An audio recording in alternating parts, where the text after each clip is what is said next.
Hi guys. Tonight we wander into the flickering glow of a medieval hall, where smoke curls above rough tables and the scent of tallow candles mixes with damp stone. Outside, the night stretches cold and deep, the kind of darkness that makes you wonder what's real and what's whispered.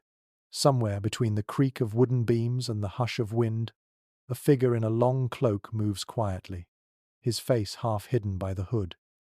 He carries not a sword, but a bundle of parchment and a faint smell of crushed herbs. You probably won't survive this century, not with plagues, superstition, and bad dentistry, but at least you'll have some excellent bedtime stories to drift off with. So, before you get comfortable, take a moment to like the video and subscribe, but only if you genuinely enjoy what I do here. And tell me, where are you listening from, and what time is it where you are? Now, dim the lights and let your mind slow down to candle pace. You're standing in a great hall, lit by candles and torches that hiss and sputter. The air is thick with warmth and shadow. It's the 13th century, and the word wizard is spoken in half belief, half fear. You watch servants hurry between long tables, setting down trenchers of bread and bowls of steaming broth. At the high end sits a noble, and beside him, a figure who seems slightly out of place. He wears no armor, no priestly robes, yet all eyes linger on him. He's the court's wise man, a counselor of dreams and omens. Maybe he once studied medicine or philosophy, but tonight he's a magician in every sense the crowd imagines. The candles flicker as you lean closer. In this world, magic doesn't mean fireballs and lightning. It's the art of understanding the hidden threads between things. A wizard's reputation rests not on spectacle but on knowing when a comet appears, what herbs cure melancholy, and how the stars tilt toward fate. In a sense, he's part scientist, part therapist, and part stage illusionist. He listens more than he speaks. And when he finally does, his words land like pebbles in still water, rippling through the imagination of everyone present. A mainstream historical fact drifts into view. Most so-called wizards were literate men in an illiterate age, often trained at universities or monasteries. They studied natural philosophy, the medieval term for science, and believed that the universe was a grand, divine puzzle waiting to be decoded. You imagine them poring over dusty scrolls, muttering in Latin, trying to understand the way metals change color in fire or how the moon affects tides. It's all very serious until someone spills ale on their manuscript. Then comes the quirky side. One chronicler tells of a Welsh wizard who claimed he could summon fair weather by whistling through a hollow goosebone.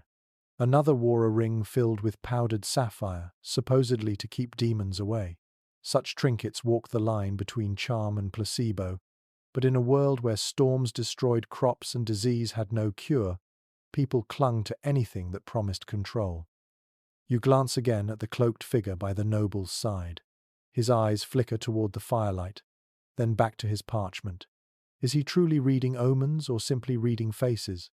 Historians still argue whether men like him truly believed their arts or used them as social armor, a way to maintain power through mystery. After all, knowledge in the Middle Ages was more precious than gold, and the fewer who understood the stars, the safer it was to speak with authority about them. You take a step closer to the hearth.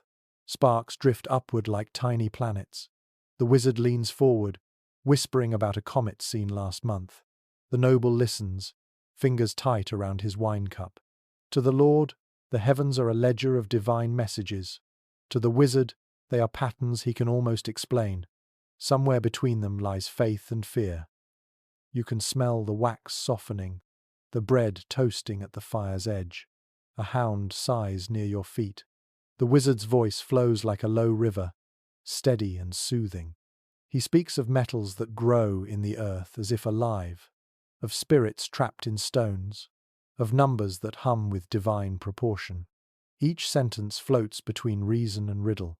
You realize how little difference there once was between what we now call science and what they called magic. In one corner, a jester rolls his eyes. In another, a monk mutters that such talk borders on heresy. Yet no one interrupts. Wizards, even the humble village kind, held a rare permission to blur boundaries.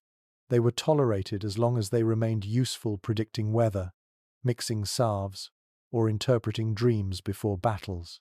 You could say they were medieval freelancers, always one bad client away from being accused of witchcraft. Outside the castle, night deepens. The stars stretch like silver dust, and you imagine countless others across Europe staring at the same constellations, wondering if the universe listens back. Somewhere in a small village, a mother prays for her child's fever to break, maybe clutching a charm sold by a wandering magus. The candle you've been watching burns lower. The wax pools, reflecting the trembling firelight like a liquid mirror. You let your thoughts drift. Perhaps magic was simply the language people used when logic ran out. The world was filled with mysteries then. Thunder without science, sickness without medicine, fate without psychology. Wizards provided comfort, not always answers. They reminded everyone that knowledge itself was a kind of spell, a way to push back the darkness, even if only for a moment. The wizard in the hall finishes his reading. The noble nods solemnly, as though fate itself has been confirmed. The musician in the corner plucks a slow tune. You can almost hear the sigh of relief ripple through the room. Whatever was said, whether about omens, harvests, or the stars, has soothed something deep in these people who live half in faith, half in fear. You glance once more at the flickering candles, feeling their warmth against your skin. Their small, stubborn light becomes a symbol of every scholar, mystic, and dreamer who ever tried to make sense of the chaos. The room smells of smoke, honey, and something ancient. Outside, an owl calls, and you think perhaps it's the night itself whispering secrets to anyone quiet enough to listen. You step softly, moving toward the hall's shadowed edge. The wizard has vanished into the darkness beyond the torchlight, his cloak brushing the floor like a sigh. Maybe he's gone to study the stars again, or to stir some silent brew that will never quite work. Still, you can't help feeling that something about him, about this entire age of flickering belief, lingers. The candles sputter, and your eyelids grow heavy. You wake to the sound of a rooster, faint and distant, echoing through misty fields. Morning light spills over the thatched roofs of a small medieval village. The air smells of damp hay and wood smoke, and your breath forms little clouds that drift away into the fog. This is the other side of the wizard's world, far from castles and courts. Here, the word magic feels softer, more domestic, and yet somehow more real. You wander past cottages built of wattle and daub, their walls patched like tired skin. Every door is carved with strange symbols, small crosses, spirals, or even the simple scratch of a knife. These are not decorations, but quiet shields against the unknown. A hen clucks at your feet, and beyond the hedgerows, a woman bends over her herb garden, whispering to herself. She is the village wise one, the hedge wizard or cunning woman, and for generations, people have trusted her to heal wounds, bless fields, and untangle curses. You step closer. She looks up, her hands stained green from sage and thyme. Her eyes, grey and steady, give the sense that she already knows your question before you speak. She doesn't wear flowing robes or hold a staff. Instead, her tools are a bundle of herbs, a knife with a bone handle, and a few curious stones that glint faintly when the sun touches them. When someone falls ill, she mixes powders. When a cow refuses to give milk, she whispers over the pail. Her craft lives in the space between faith and folk knowledge, in the same rhythm as the seasons. The mainstream historical fact here is that such healers were often women, and they played an essential role in rural life throughout the Middle Ages. They kept practical medical knowledge alive long before physicians reached the countryside. Most of their spells were actually herbal recipes written down in memory rather than books. Mint for digestion, mugwort for sleep, willow bark for pain. Science, centuries later, would prove much of it effective. But in this world, knowledge without Latin carried suspicion. You crouch beside her table. A clay bowl holds something dark and sticky. She stirs it with care. Honey and soot, she murmurs, for the lungs. The mixture smells both sweet and strange, a bit like roasted chestnuts. She dips her finger, tastes it, and nods. It'll do. Then she laughs softly and gestures for you to sit. You realize that even laughter feels like magic here, something rare and practical at once. A quirky story floats through your drowsy mind. In one parish record from 15th century England, a healer claimed she could stop bleeding with the sign of St. Agnes. She would press her thumb to the wound and whisper a short verse that sounded half prayer, half rhyme. Sometimes it worked. People said she had the touch. Others said she had made a bargain. That tension between blessing and blasphemy followed these wise folk everywhere. The hedge wizard before you takes a different approach. She believes every plant has a soul. When she picks valerian, she apologizes to it.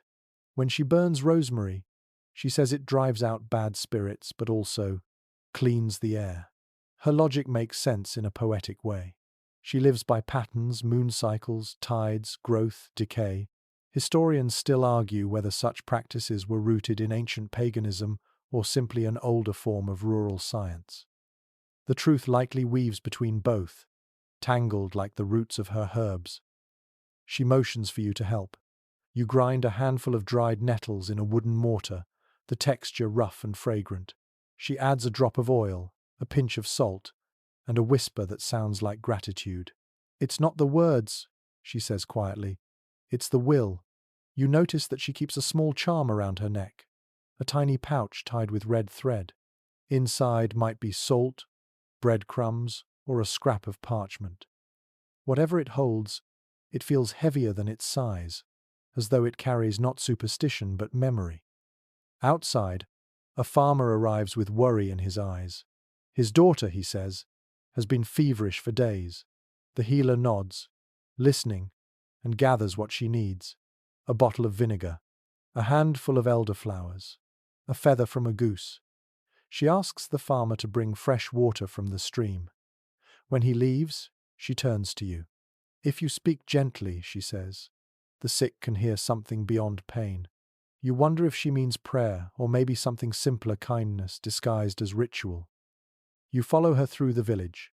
Children watch from doorways, whispering about her potions and powders. One boy crosses himself as she passes. She doesn't seem to notice. When you reach the sick girl's house, the air is warm and heavy. The healer kneels by the bed, touches the girl's forehead, and begins to hum softly. No Latin, no dramatic gestures, just a rhythm that feels older than any church. She wipes the child's skin with vinegar and lays the elderflowers on her chest. The smell is clean and green, like spring rain. You see the tension in her hands, the patience in her breath. Later, outside, the farmer presses a few coins into her hand. She refuses them. "You'll need those," she says. "Pay me with milk when the cows give again." It's not charity exactly. It's the way the village balances its trust. As the sun sets, you sit beside her hut, watching smoke curl from the small chimney. The world here feels steady, humming quietly between nature and necessity. You realize how much of medieval life depended on people like her, half healer, half storyteller. She tells you about the time she predicted rain by the way snails climbed her wall, and how she once cured a night's rash with crushed poppy seeds and prayer. Her laugh returns, low and comforting. Before you leave, she hands you a small object wrapped in cloth. "A charm," she says, "for peaceful dreams." Inside is a single lavender sprig, tied with a thread of gold hair. You thank her, unsure whether to believe or simply to smile. The moon rises, pale and wide, casting silver on the thatched roofs. Somewhere, a wolf howls. You slip the charm into your pocket, feeling its faint warmth through the fabric. You think about how magic once grew quietly in gardens and kitchens, hidden inside the daily rhythm of ordinary lives. The wind carries the scent of thyme and smoke, and for a moment, everything feels suspended, half myth, half memory. You breathe in, slow and deep, as if the air itself has healing in it. The morning mist smells faintly of charcoal and melted wax. You follow a narrow path that winds behind the monastery wall and descends toward a cluster of workshops. The air grows heavier with every step, tinged with the scent of sulfur and vinegar. Somewhere ahead, glass shatters, followed by a muffled curse in Latin. You have reached the world of the alchemists, where science, superstition, and faith melt together inside glowing furnaces. Inside one of the dimly lit chambers, a figure bends over a table cluttered with instruments. Brass scales gleam beside glass flasks, and strange powders spill across parchment scribbled with symbols. This man is not a sorcerer in the storybook sense. He is an experimenter, part chemist, part dreamer. His robe is singed, his fingers stained black. He mutters calculations to himself, while a steady drip of condensation falls from the ceiling into a cracked basin. Historical evidence shows that alchemy was as much philosophy as it was chemistry. Medieval practitioners believed that all matter shared a divine essence, and if one could understand that essence, lead could become gold, sickness could become health, and ignorance could transform into enlightenment. The pursuit was never only about riches, it was also about purity of the soul, about finding the eternal within the material world. The alchemist you watch is heating a mixture of mercury and sulfur in a small crucible. He leans close, eyes bright, waiting for a sign. The smell is sharp enough to sting your nose. When the mixture sputters, he quickly adjusts the flame, whispering what sounds like a prayer or a mathematical formula. The line between the two is thin here. Every movement is careful, almost reverent. In his mind, the furnace is both laboratory and altar. From surviving manuscripts, we know that medieval alchemists recorded their experiments in a language that reads like poetry. They wrote of the marriage of metals, the green lion, and the red king, using allegory to hide both their knowledge and their failures. Some scholars think these metaphors protected secrets from the uninitiated. Others believe they were meant to describe inner transformation, not literal recipes. In truth, even the alchemists themselves may not have agreed. One curious anecdote tells of a French monk who claimed he had seen liquid gold flow from an ordinary pebble after 40 days of prayer and fasting. His abbot dismissed it as exhaustion, but word spread, and pilgrims came to see the stone. When the monk refused to show it, rumors grew that the devil had whispered the formula to him in a dream. No one ever found the pebble again, yet his name lingers in marginal notes centuries later, scribbled by men chasing the same shimmer. You wander deeper into the workshop. The walls are lined with shelves stacked with jars labelled in Latin: vitriol, sal ammoniac, aqua fortis. The light from the furnace makes the glass glow like jewels. The alchemist pauses to study a small text written in cramped handwriting. He traces the diagrams with a trembling finger. The pages smell of vinegar and ink.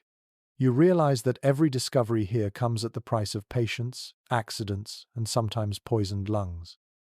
Many experts remain divided on whether alchemists actually believed they could make gold. Some argue they were early scientists exploring metallurgy and medicine under the veil of secrecy. Others suggest they were mystics using metals as metaphors for human transformation. Perhaps both are true. After all, each experiment feels like a ritual of hope. You heat, you wait, you fail, and yet you try again. The process itself becomes sacred. The room grows hotter. Sweat beads along your neck. The alchemist lifts the crucible with tongs and pours the glowing mixture into a mold shaped like a coin. When it cools, he taps it gently, revealing a dull grey lump. His expression does not change. Failure is part of the craft. He sighs, then notes something on his parchment. A small smile flickers on his lips. To him, this grey lump is not failure but progress. Each attempt refines both the metal and the man. According to medieval chroniclers, some of these early experimenters were funded by nobles who dreamed of endless wealth. Others worked for the church, claiming that pure gold could fund holy wars. But there were also wanderers who lived on the edges of towns, offering to multiply silver for a price.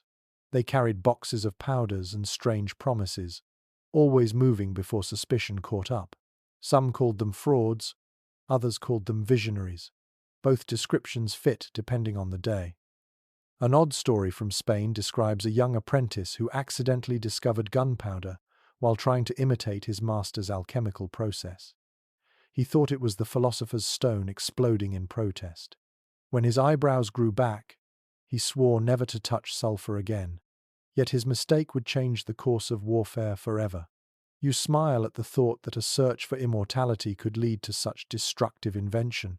The irony burns brighter than any furnace. The alchemist wipes his brow and stares into the glowing coals. He speaks softly about the four elements: earth, air, fire, and water. He believes they dance together inside every object, locked in endless cycles of birth and decay. His voice trembles with awe, as though describing music only he can hear. You realize that what drives him is not greed but curiosity, the need to find order in chaos, to glimpse divine intelligence in the glimmer of molten metal. A breeze sneaks through the open window, stirring the papers. The flame flutters, and for a moment you imagine faces in the smoke, saints, demons, or perhaps nothing at all. The alchemist does not flinch. He keeps stirring. The rhythm of his work becomes hypnotic. You find yourself breathing in time with the crackle of fire, lulled by the sound of metal shifting state. The transformation feels symbolic, like watching thought become form. When the furnace finally dies down, he removes a small flask filled with something that glows faintly blue. It is not gold, not eternal life, not even a cure for the common plague. Yet he gazes at it with quiet triumph. Proof, he whispers, that matter listens. You almost ask what he means, but the look in his eyes suggests it would be pointless. Some truths are meant to be felt rather than explained. Night settles outside. The workshop cools. You can still smell ash and oil on your clothes. As you leave, you glance back at the dim light flickering through the small window. Somewhere inside, the alchemist begins again, his silhouette framed by the dance of fire. The quest continues, not for gold, but for understanding. Perhaps that is the true philosopher's stone, a mind that never stops seeking, even in failure. You step out into the night air, your lungs grateful to breathe something that does not taste like sulfur. The stars spill across the sky like crushed quartz, sharp and infinite. The wind carries the faint tolling of a distant bell, and you realize the hour is late. Yet in this age, night does not mean stillness.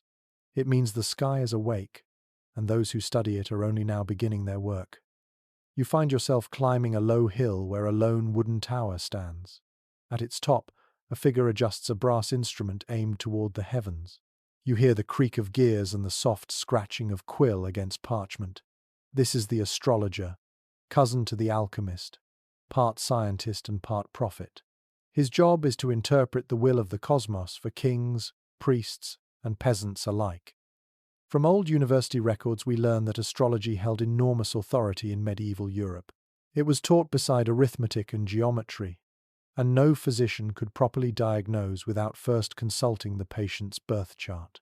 To the people of this world, the stars were not distant fires but divine punctuation marks in the story of human life. Every movement of Jupiter or Mars carried meaning, and a well-trained astrologer could read those movements like scripture. You join the man in his tower.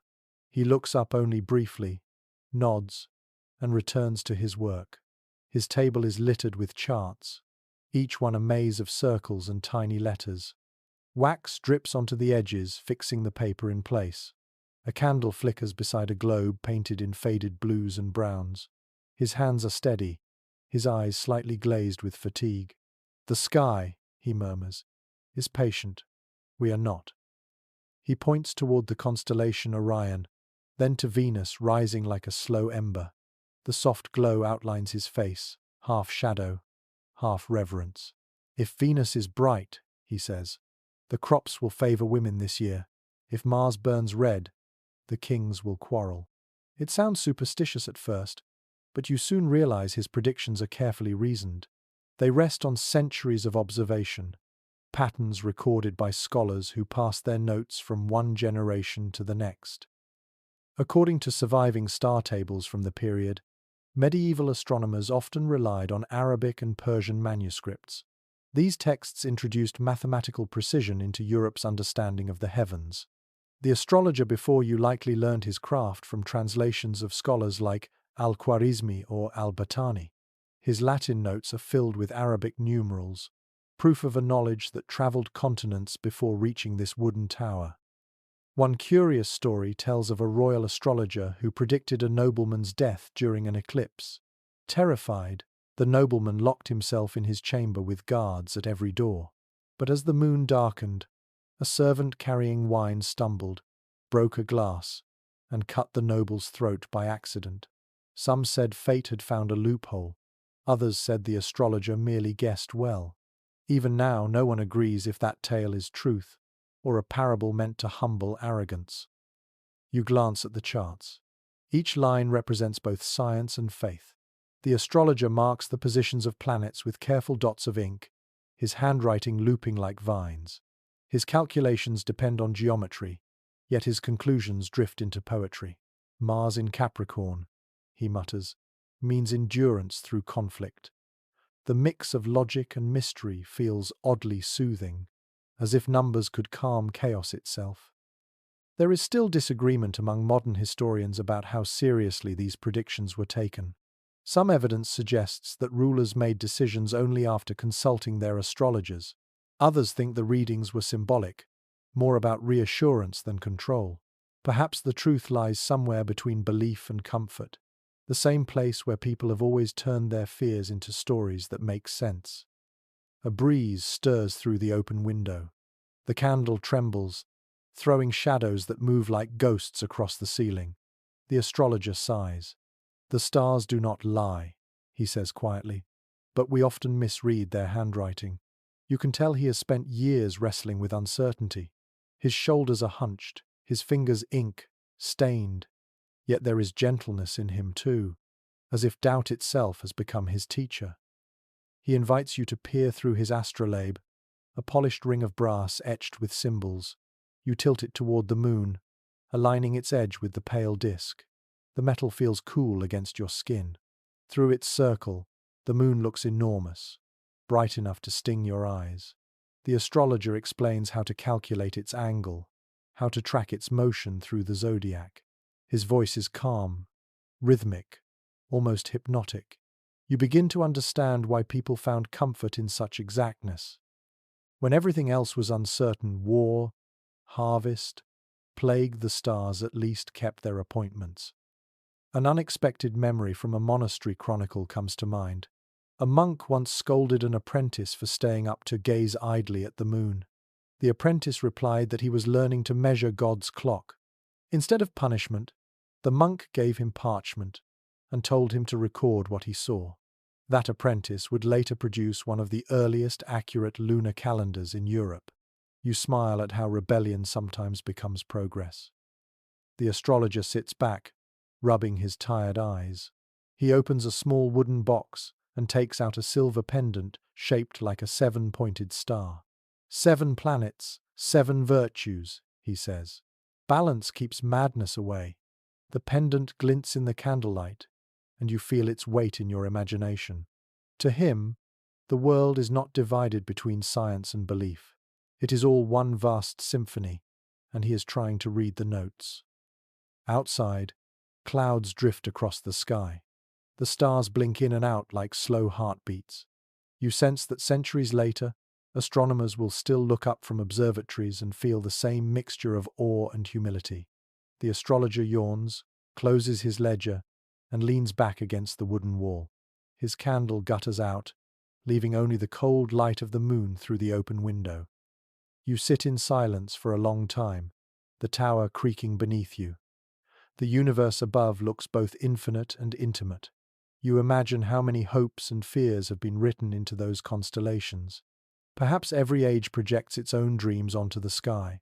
The astrologer is already asleep, his charts scattered like fallen leaves. You pull your cloak tighter, letting the sound of the night settle into you like a lullaby. The tower fades behind you as dawn begins to wash the landscape in soft blue light.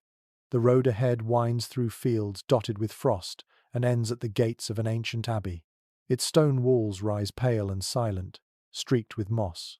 A faint scent of beeswax and parchment lingers even outside the gate. Inside those walls lies a treasure far rarer than gold, knowledge carefully guarded, written in the ink of patience and secrecy. You step through the cloister archway.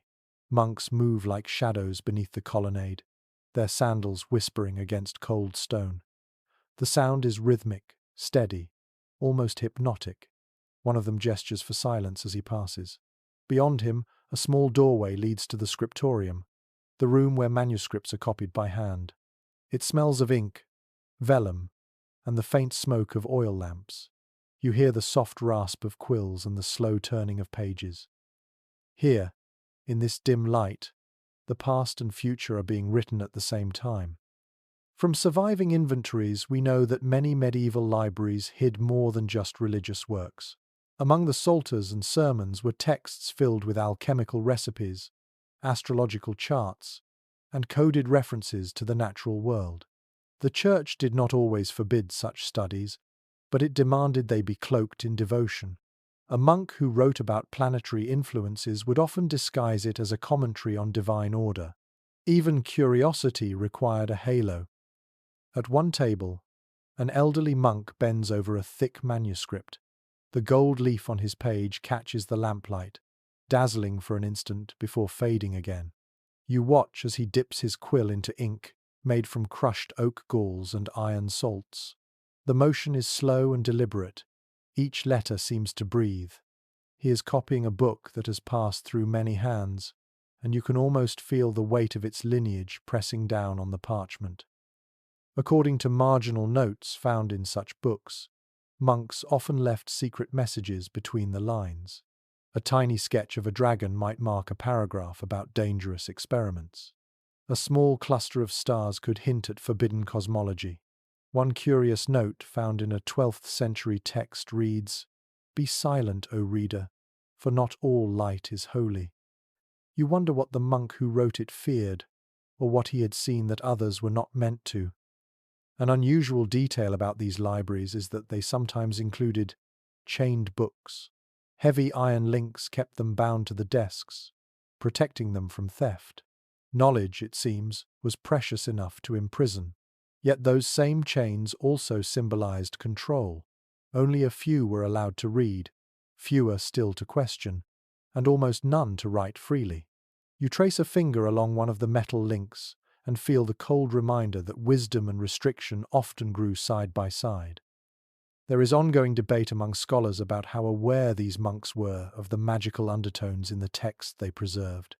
Some believe they copied them mechanically, treating even occult manuscripts as part of their duty to preserve all written word. Others think certain scribes understood the coded symbols perfectly and hid them under religious language. Perhaps the truth lies in the quiet pride visible on that old monk's face as he completes another line. He may not call it sorcery, but he knows it feels like creation. A soft cough breaks the silence. Another monk approaches, younger, nervous. He places a small folded sheet on the elder's desk and whispers something before retreating. The elder unfolds it carefully. Inside are strange drawings, circles within circles, letters twisted into unfamiliar shapes. You recognize it as a sigil, a diagram meant to represent hidden forces. The old man studies it without expression, then slowly tucks it between the pages of a psalm book. Whatever its meaning, it will be preserved in the safest possible hiding place. One curious anecdote from a monastic chronicle tells of a brother who refused to destroy a pagan text ordered for burning. Instead, he copied it into the margins of a Latin sermon, line by line, disguised as commentary. Centuries later, that hidden fragment would help historians reconstruct a lost Greek treatise on medicine. The irony is beautiful in its quiet defiance. Even obedience can hide rebellion if written with care.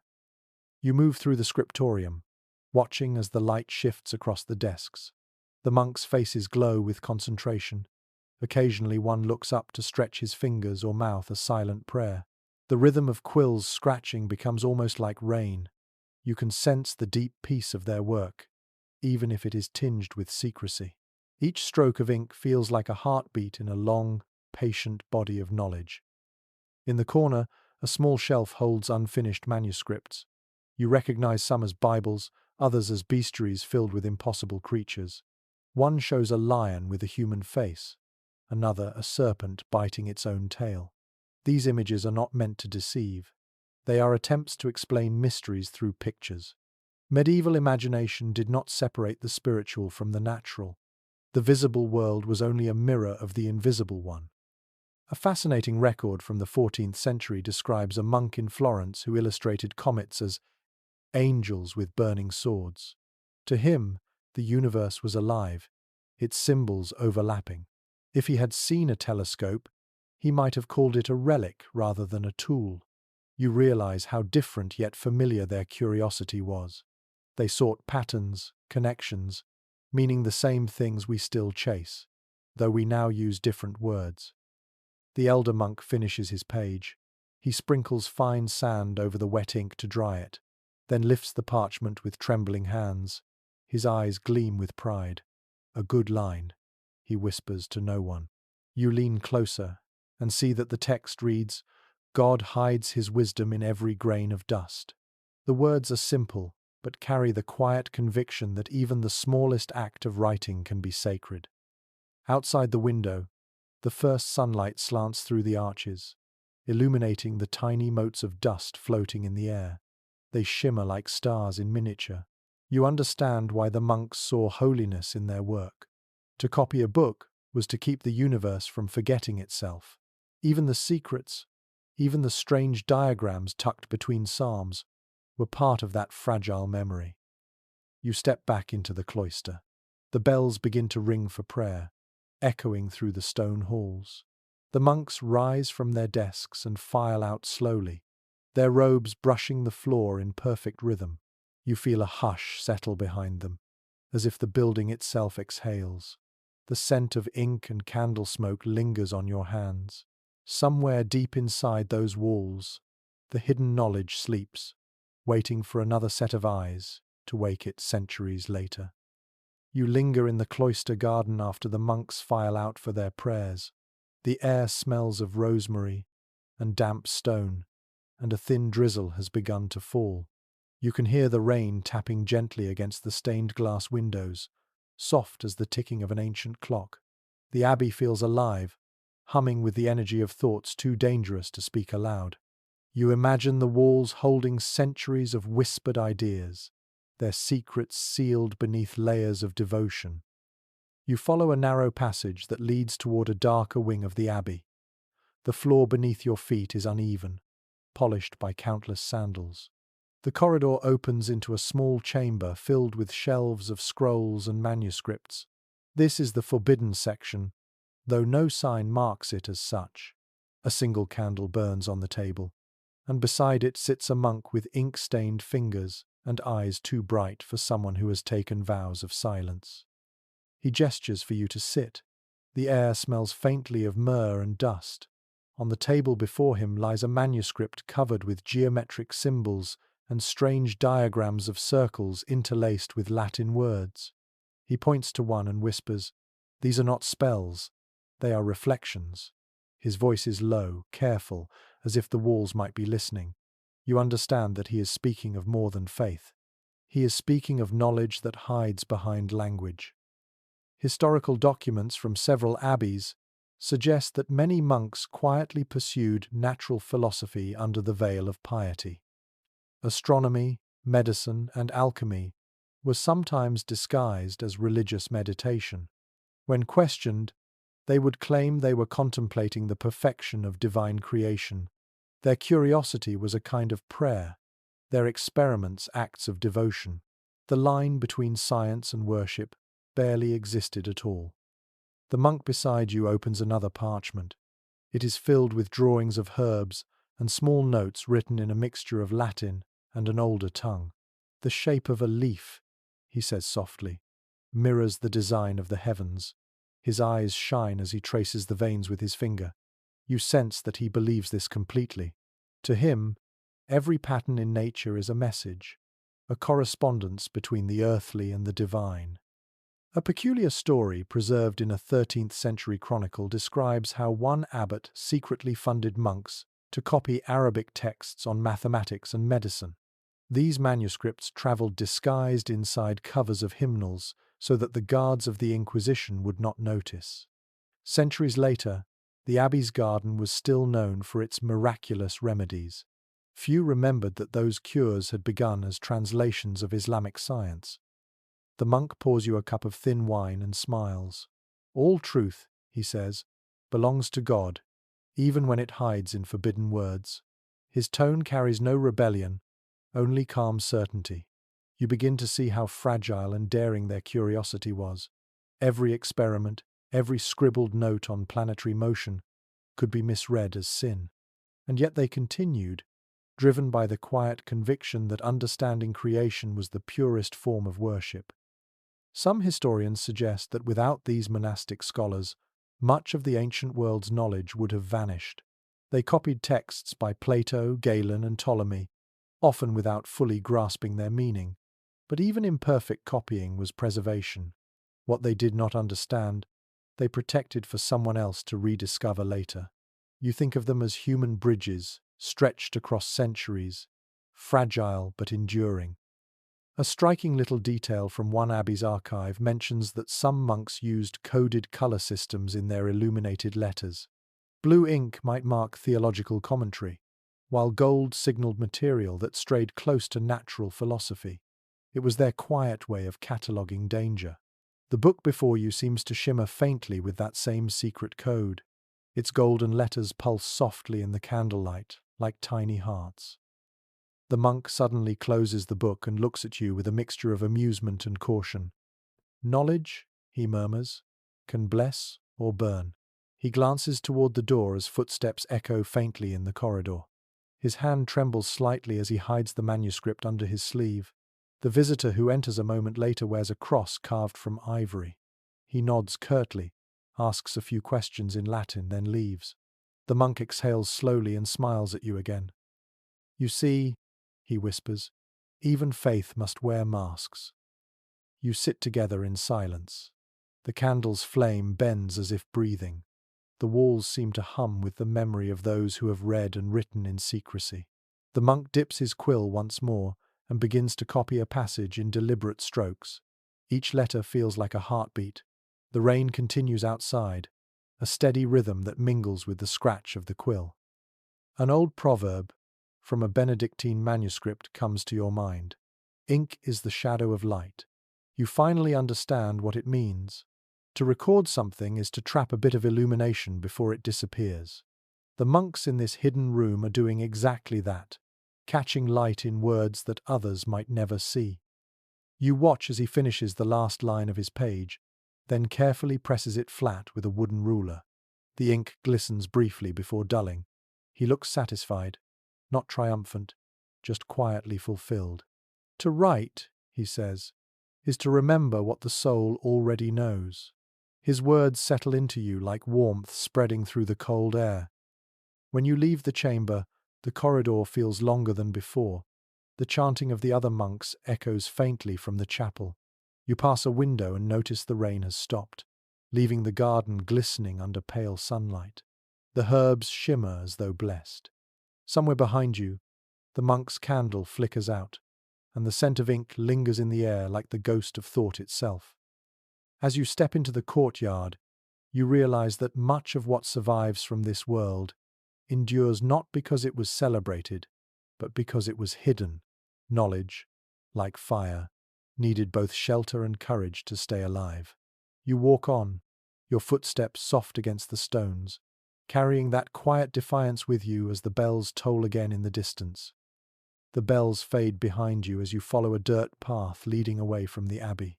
Mist curls across the fields, wrapping the land in pale silence. In the distance, banners ripple above a stone fortress, and you can already hear the faint music of lutes drifting from within. The air smells of wet grass and roasted meat. You are approaching the world of nobles and kings, where knowledge wears velvet and superstition is dressed as ceremony. You pass under an archway into the great hall. Firelight dances across tapestries embroidered with beasts and constellations.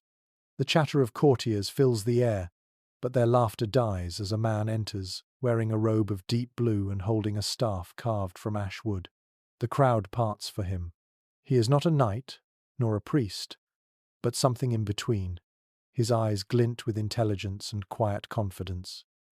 Everyone calls him the royal astrologer, though people whisper the word magician when they think no one is listening. Contemporary records tell us that medieval courts often employed men like him. They were part mathematician, part advisor, and occasionally part illusionist. Kings trusted them to interpret omens, to choose the right day for a coronation, or to mix a potion to heal melancholy. These men occupied a precarious position. Their wisdom was valued, but their mystery invited suspicion. Too much success, and envy would follow. Too much failure, and the stake awaited. The court magician moves toward the throne, his robe brushing the floor. He carries a small brass sphere, the kind used to demonstrate planetary motion. The king, a heavy man with a jeweled crown, watches with curiosity. "Tell me," the king says, "when shall I ride to war?" The magician bows slightly, placing the sphere on the table. The candlelight gleams off its metal rings. "Your Majesty," he says, "the stars favor patience. Mars burns too brightly. Wait until the moon is young again." According to a chronicle from the late 14th century, monarchs consulted such readings before major decisions. Astrology shaped politics as much as strategy did. When the English King Edward III launched his campaign in France, his astrologer had already chosen an hour of victory for the first battle. Whether coincidence or design, the army triumphed, and the astrologer's reputation soared. It is easy to see how a clever man could wield enormous influence in this uncertain world. One strange anecdote from a court in Bohemia describes a magician who created a mirror said to reveal betrayal. When the queen looked into it, she claimed she saw her husband with another woman. The king smashed the mirror in fury, only to find it empty of reflection. The magician vanished that night, leaving behind only shards and legend. Even now, historians debate whether this was a trick of optics or an elaborate performance to manipulate power. The magician before you works in subtler ways. His table is filled with powders, vials, and small bundles of herbs tied with silk. He selects one and drops it into a cup of wine. The liquid fizzes and glows faintly. The courtiers gasp. "For courage," he says with a small smile. The king drinks, and the hall breaks into relieved laughter. You notice that the magician does not drink himself. His expression remains calm, distant, as if his true thoughts lie far beyond this noisy chamber. From royal letters preserved in archives, we learn that such advisors often doubled as spies. They carried coded messages disguised as horoscopes or love charms. Their knowledge of symbols and mathematics made them perfect couriers for secrets. One document from France mentions a wise man of the stars who smuggled battle plans inside a diagram of the zodiac. Few could read it, and fewer would dare question it. A curious rumor from Italian courts claims that some magicians prepared talking heads made of bronze, devices powered by hidden bellows and wires. These contraptions could appear to speak simple phrases when heated by candles. The illusion was enough to convince nobles that their magus communed with angels. Whether or not such machines truly existed, the story reveals how the line between wonder and deception blurred easily under candlelight. Scholars remain divided on whether these royal advisors were true believers in their arts or clever performers who understood psychology better than anyone. Perhaps they were both. The magician at this feast watches every gesture, every flicker of doubt on the king's face, as if reading a private constellation written in human expression. His magic is not only in his tools, but in his timing. The hall quiets as he steps forward again. "Majesty," he says softly, "I have seen a dream in the stars. There will come a storm, but if you hold faith, it shall pass." The courtiers murmur. The king nods gravely, his confidence renewed. The magician turns away, concealing a faint smile. His words have cost nothing but may save his life. You stand near the window, watching the snow begin to fall outside. The night presses close against the stained glass, turning the colors of saints and angels into fragments of shifting light. Behind you, laughter rises again, the tension forgotten. The magician slips quietly through a side door, disappearing into the shadows. Later, you find him alone in a narrow corridor, removing his heavy robe. Without the trappings of ceremony, he looks tired, almost fragile. Kings need omens, he says softly, because truth frightens them. He pours wine into a cup and offers it to you.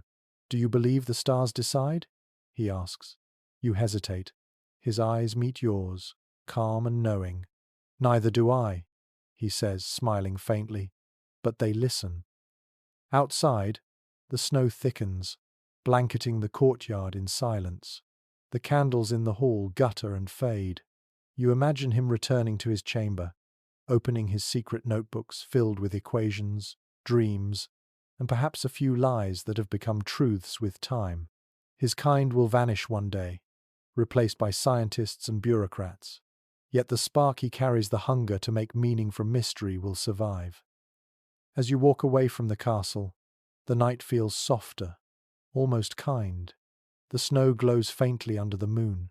Somewhere behind you, a single window stays lit, and you know the magician is still awake, charting the invisible sky that hovers just beyond human reason. The road from the castle winds downward, through sleeping villages and frost-covered fields. You follow it until the air thickens with the scent of wood smoke and something faintly metallic, like old coins and rain. A new kind of magic lives here, humbler but no less serious. You hear it in the creak of doors, the hush of whispered charms, and the clinking of glass jars lined up on crooked shelves. A cottage stands at the edge of the woods, its windows glowing faintly.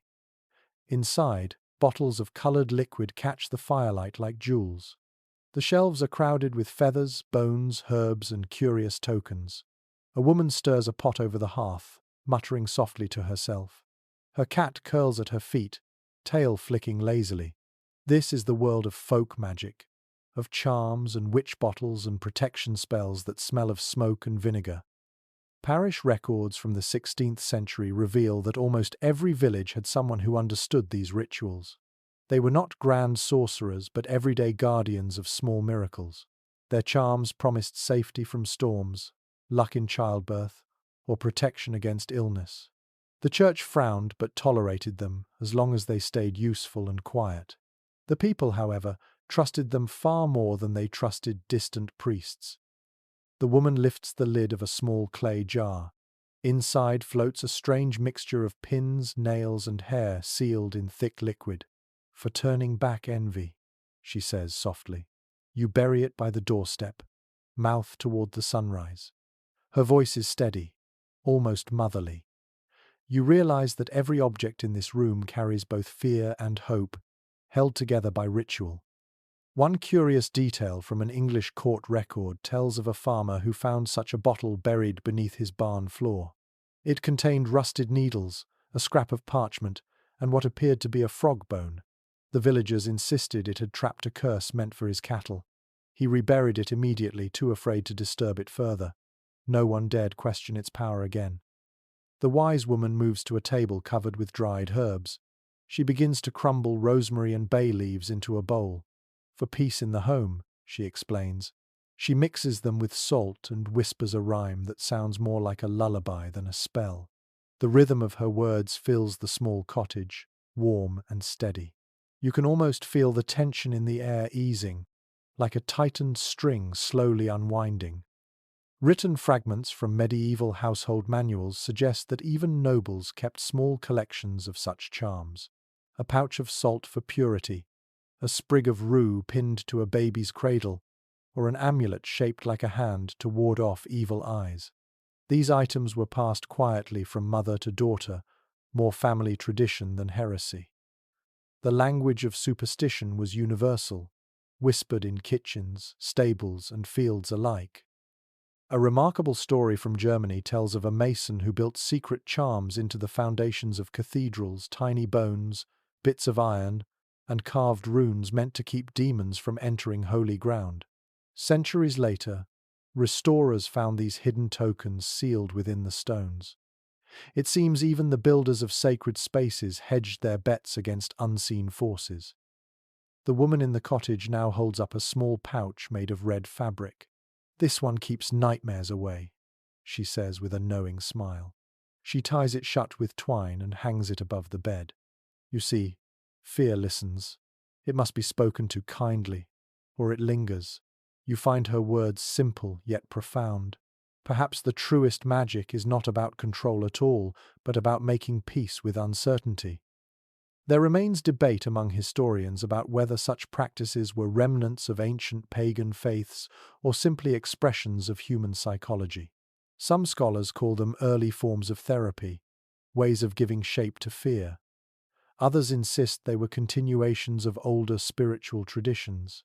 Either way, they worked, at least in the sense that people believed they did, and belief itself can change everything. The fire crackles, and the scent of rosemary thickens. Outside, snow begins to fall, soft and slow. The woman hums an old tune as she cleans her tools. You notice how her movements carry the rhythm of ritual, measured, unhurried, certain. Even her silence seems intentional. You begin to feel that her cottage is less a house than a living prayer, built of repetition and trust. A curious little tale from a village in Italy tells of a midwife who was accused of witchcraft after she used a charm made from melted wax to ease a difficult birth. When questioned, she insisted it was nothing but a symbol of calm. The court released her with a warning, and for years afterward, the villagers whispered that her wax figure had saved more than one life. The wise woman offers you tea brewed from chamomile and mint. The steam smells fresh and comforting. "Drink," she says. "It keeps away restlessness." You sip it slowly, feeling warmth spread through you. She smiles. That is the only spell that never fails. For a moment, the world outside feels far away. No kings, no scholars, no wars. Only this small room pulsing with quiet life. Before you leave, she presses a small object into your hand. It is a piece of iron shaped like a heart. "Hang it near your window," she says. Iron remembers sunlight.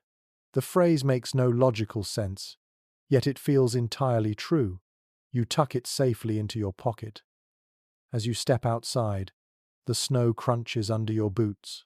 The cottage door closes behind you, and the glow from its window fades into the white night.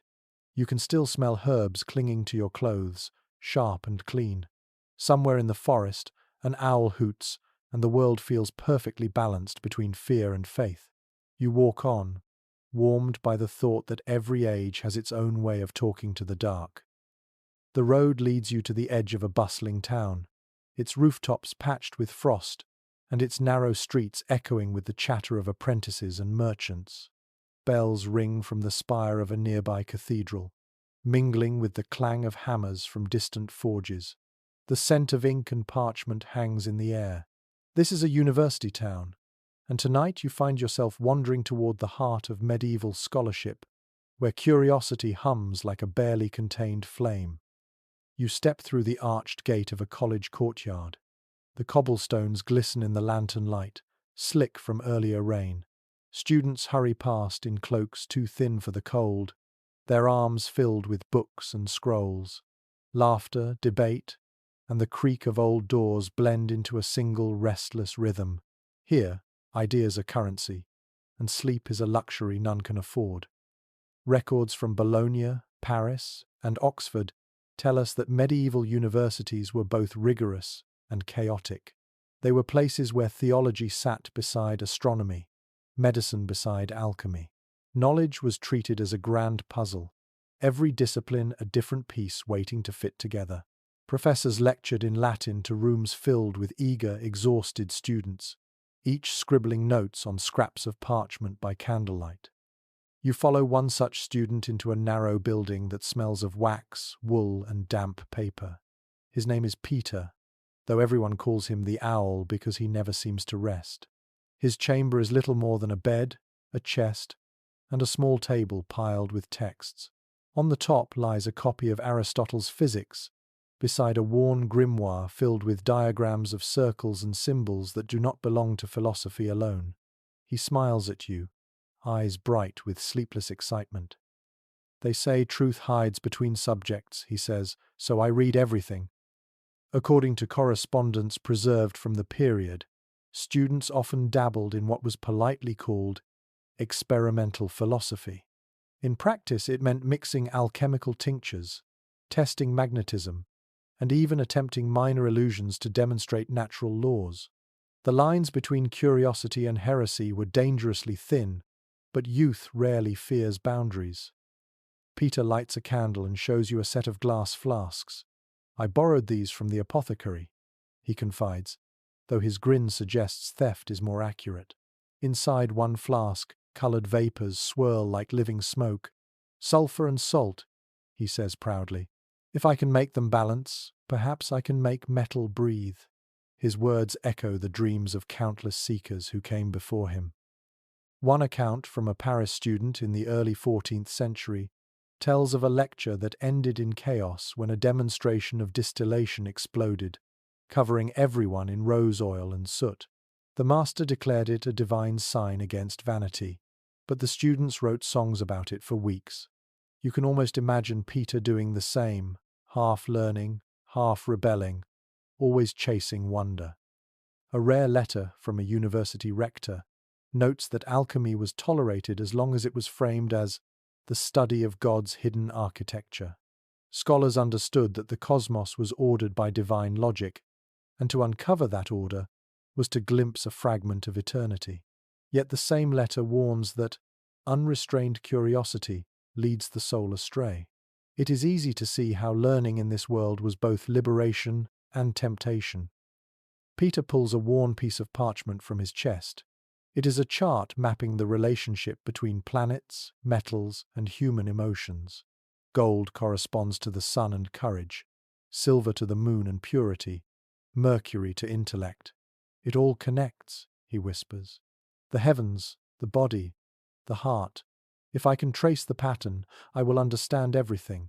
His faith in knowledge is almost tender, fragile in its intensity. Historians continue to discuss whether such connections were taken literally or metaphorically. Some scholars argue that students like Peter believed in physical influence between stars and souls. Others think it was simply a poetic framework for understanding nature. Perhaps it was both a reminder that beauty and reason once spoke the same language. You glance around his room. On the windowsill sits a tiny crucifix, beside a jar filled with pebbles shaped like stars. On the wall hangs a sketch of a wheel divided into 12 parts, labeled with Latin zodiac names. His world is a blend of faith and inquiry, and he moves through it with the devotion of someone praying through study. He asks if you wish to see his secret library. You nod, and he pulls aside a loose board beneath the bed. Inside the hollow space are several thin manuscripts, their covers cracked and fragile. One is a translation of an Arabic text on optics. Another bears strange symbols that seem to shimmer faintly in the lamplight. They say light itself can teach the soul, he murmurs. I believe that. A curious story from Bologna tells of a student who was expelled for claiming the stars moved not because of angels but because of mathematics. Decades later, his theory became accepted science. You smile at the thought that every heresy is sometimes just the future arriving early. The candle burns low as Peter continues speaking, his hands trembling from excitement rather than cold. He describes a dream he once had of a great library beneath the earth, filled with books that glowed from within. Perhaps knowledge is alive, he says softly. Perhaps it chooses who finds it. His words sound fanciful, but you can sense the truth beneath them. Every discovery feels like something that has been waiting to be remembered. When dawn begins to filter through the small window, Peter finally stops talking. His eyelids droop, and he falls asleep at his desk, his quill still in hand. You look down at his notes, filled with formulas, verses, and doodles of stars. He has no idea that his restless curiosity mirrors generations before and after him, all linked by the same longing to know what lies behind the veil of ordinary things. As you leave the chamber, the first bells of morning echo through the courtyard. Students stumble out of their rooms, yawning and laughing. The air smells of bread and ink. You glance back once, seeing the faint glow of candlelight through Peter's window. Somewhere inside, another young mind dreams of equations and angels. You smile, realizing that the thirst for wonder has always kept the world awake. The city fades behind you as you follow a path into rolling hills brushed with mist. The air is cool and smells of wet earth and distant pine. A few scattered cottages cling to the slopes, and beyond them, the ruins of a great stone circle rise from the grass like the bones of a forgotten legend. Somewhere in the quiet, a story waits for you. It is one that has been told so many times it has stopped belonging to any single place or person. Tonight, it belongs to you.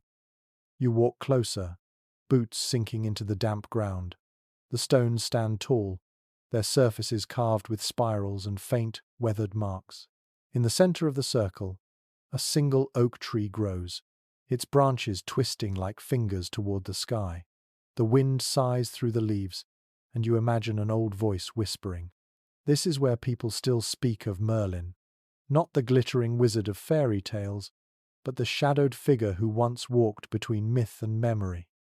Medieval chronicles written in Latin speak of him as both prophet and madman. Some claim he lived in the 6th century, advising kings and predicting wars.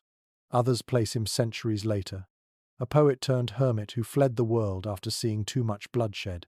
Whatever the truth, his name became a vessel into which every hope, fear, and mystery of the age could be poured. A Welsh poem from the 12th century describes him wandering the forest, his hair tangled with leaves, speaking to birds and trees. The locals called him Myrddin the Wild. They said he could read the language of the wind and foretell death by the sound of rivers. It sounds like madness until you remember that, in those times, solitude itself was considered a kind of divine conversation. A curious tale preserved by Geoffrey of Monmouth tells of Merlin's birth to a mortal woman and a spirit of the air. Because of this, he was said to possess the wisdom of both heaven and earth. The story may have been allegory, or perhaps a veiled warning about those who claimed knowledge beyond what the church allowed. Some scholars believe the legend was based on several real figures whose lives were later woven together. Others argue he never existed at all, except as the embodiment of humankind's hunger for guidance in uncertain times. You sit on a moss-covered stone and watch the light shift across the horizon. The world feels ancient here, still humming with the energy of old words. You can almost hear him, speaking in a calm voice to a weary king, urging patience while the stars realign. The image is comforting, even though you know no spell could have saved Britain from its wars. Perhaps that is why Merlin endures, not because he succeeded, but because he represents the dream that wisdom might one day be enough. From fragments of early manuscripts, we know that stories of Merlin evolved alongside the growth of medieval magic itself. He began as a seer, then became an alchemist, an engineer, and finally a symbol of the learned man misunderstood by his age. In later retellings, he builds Stonehenge through geometry and song, creates potions that reveal truth, and raises kings from prophecy. Every century reshaped him to fit its own longing for wonder. A peculiar story recorded by a travelling monk describes a cave deep in the Welsh mountains, where villagers claimed Merlin still slept, surrounded by books that turned their own pages. Once every 100 years, someone would hear him whispering beneath the earth, asking if the world was wiser yet. No one ever answered loudly enough. You trace one of the carvings on the nearest stone. It feels rough beneath your fingers, like skin weathered by centuries of wind. The design resembles the shape of an eye, half hidden beneath moss. You wonder who made it, and whether they believed they were calling upon the spirit of knowledge, or simply leaving a mark for beauty's sake. Perhaps those things were never separate. There is an old argument among historians about whether Merlin's image was used to defend or to question authority. Some claim he symbolized divine counsel, legitimizing kings through prophecy. Others think he represented the danger of unrestrained wisdom, the scholar who flies too close to forbidden truths. Both readings feel true depending on the moment in history. What matters is that his story always returns when people feel uncertain about who to trust. A chill wind moves through the stones, carrying the faint scent of rain. The oak tree rustles as if exhaling. You close your eyes for a moment, and in that silence, you imagine him standing beside you, older than time, robes frayed, eyes bright with quiet humor. Magic, he says softly, is only the patience to listen when the world speaks slowly. The voice fades, but the words remain. A legend from northern France claims that a glass tower stands hidden by enchantment in the middle of a lake. Inside, Merlin dreams endlessly, keeping watch over the balance of the world. When the waters ripple, it means he is turning a page in one of his eternal books. Fishermen still swear they have seen the glow of candlelight under the surface on calm nights. You open your eyes and notice how the mist thickens around the stones. The air hums with a strange vibration, part wind, part memory. You realize that places can remember stories even when people forget them. The ground beneath your feet feels alive, as though the soil itself is holding on to old words that refuse to die. When you finally stand to leave, the world has grown quiet again. The oak sways gently, its leaves dripping with dew. The horizon burns faintly gold where dawn begins to rise. You take one last look at the stone circle and feel as though you have stepped out of time. Somewhere in the distance, a crow calls, and you think you hear a whisper that could be laughter or simply the wind passing through ancient names. As you walk away, the first light of morning catches the carvings on the stones, and for a moment they gleam like letters in a book you almost understand. Perhaps Merlin was never a man at all, but a language the world invented to describe its own longing to be known. The dawn brightens as you descend from the hills, the cold wind carrying the scent of sand and spice. The air feels different here, warmer, filled with the faint hum of a caravan bell in the distance. You close your eyes for a moment and imagine yourself far from the mist of Britain, crossing golden dunes where the sky blazes like molten copper. The story now travels east, following the trail of wisdom that once flowed from Baghdad to Cordoba, from the sands of Arabia to the libraries of Europe. You find yourself standing at the edge of a city that glows in the heat. Its walls shimmer under the sun, and domes of turquoise rise above the skyline. In the marketplace, you hear the calls of merchants selling paper, ink, and brass instruments shaped like stars. The smell of dates and frankincense mingles with dust. This is the world of the Arabic alchemists and translators, whose work would become the heartbeat of medieval science. Historical evidence shows that during the 8th and 9th centuries, scholars under the Abbasid caliphs gathered ancient texts from Greece, Persia, and India. They translated them into Arabic and expanded upon their ideas. In Baghdad's House of Wisdom, thinkers studied mathematics, medicine, and alchemy side by side, guided by the belief that all knowledge came from one divine source. They preserved what Europe had nearly forgotten and added insights of their own. You follow a scholar through the arched doorway of a library. The cool air inside smells of papyrus and ink. Shelves stretch upward, filled with scrolls and bound manuscripts. The scholar, dressed in a flowing robe, places a brass astrolabe on the table. "This," he says softly, "is how we read the sky." His hands move gently over the device, aligning its plates. Each star has a name, and every name carries a story. From preserved treatises, we know that Arabic astronomers mapped the heavens with remarkable precision. They gave names to stars that are still used today: Aldebaran, Altair, Vega. Their measurements improved upon Ptolemy's work and helped sailors navigate across oceans. Yet many of these scholars were also alchemists, searching not for gold, but for the essence of perfection. To them, science and spirituality were not enemies, but reflections of each other. A curious legend tells of Jabir ibn Hayyan, sometimes called Geber in later Latin texts. He was said to have written over 100 works on chemistry, astrology, and philosophy. Some claim he discovered how to create elixirs that could purify metals and souls alike. Others believe he never existed as a single person, but represented an entire tradition of thinkers who signed their work with one shared name. Either way, the legacy of Jabir changed the world. The scholar in front of you unrolls a piece of parchment filled with intricate drawings of flasks, retorts, and furnaces. The body, he says, is made of the same matter as the stars. When we study one, we learn about the other. His words carry a rhythm that feels both mystical and logical. You realize how their view of the universe differed from that of the fearful monasteries of the West. Here, curiosity is not suspicion, it is faith in motion. One vivid account from Cordoba describes scholars working late into the night, translating Greek works into Arabic by lamplight, while students copied them into Latin for future generations. The room would glow gold with oil lamps, the air heavy with the scent of ink. They spoke softly in many languages, bridging centuries with every line they wrote. When those translations reached Europe, they became the foundation of Renaissance thought. There remains some disagreement among historians about how much of medieval European science directly descended from Arabic alchemy. Some argue that without it, the later discoveries of chemistry and optics would never have taken shape. Others believe Europe would eventually have found its own way, but the manuscripts themselves tell a simple truth. Knowledge flows like water, always finding new paths when blocked.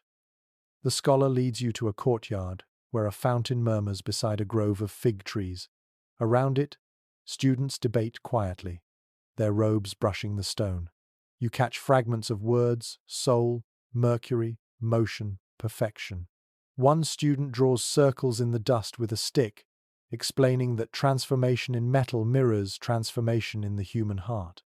His teacher smiles approvingly, then quotes a verse from the Quran.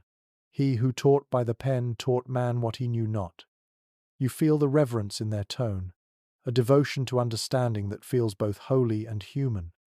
A delightful detail from an old traveller's diary mentions that scholars here often scented their ink with musk or rose oil, believing that pleasant fragrance invited clarity of thought. You imagine the soft perfume rising from the manuscripts, the scent of learning itself. It feels luxurious and sacred at once, a kind of worship through beauty. As the afternoon heat settles, the scholar opens another manuscript and points to the Latin words written in the margins. These, he says, were added by a Christian monk who came here to study. He wrote that truth is a bridge between tongues. You picture that monk returning home with a trunk full of papers, carrying the seeds of ideas that would later bloom in European universities. The call to prayer rises in the distance, a sound that vibrates through the air like music.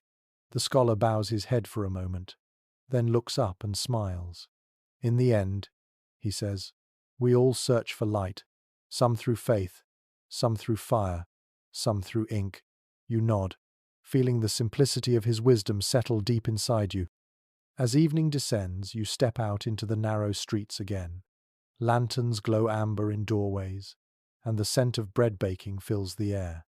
The marketplace quiets, but the stars above seem to awaken, bright and sharp. You recognize some of their names from the scholar's lesson. The sky feels both ancient and newly alive. You walk on, the sand crunching beneath your feet.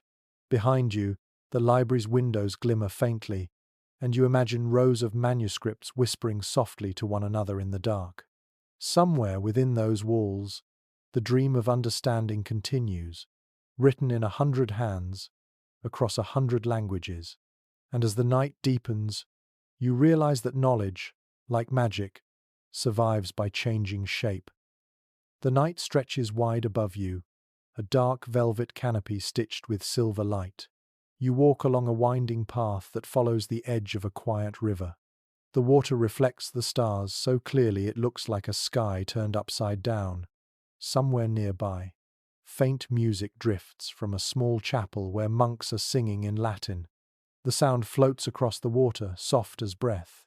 You pause to listen, and the chant seems to mix with the whisper of wind through reeds. You move closer to the chapel, drawn by the rhythm of those voices.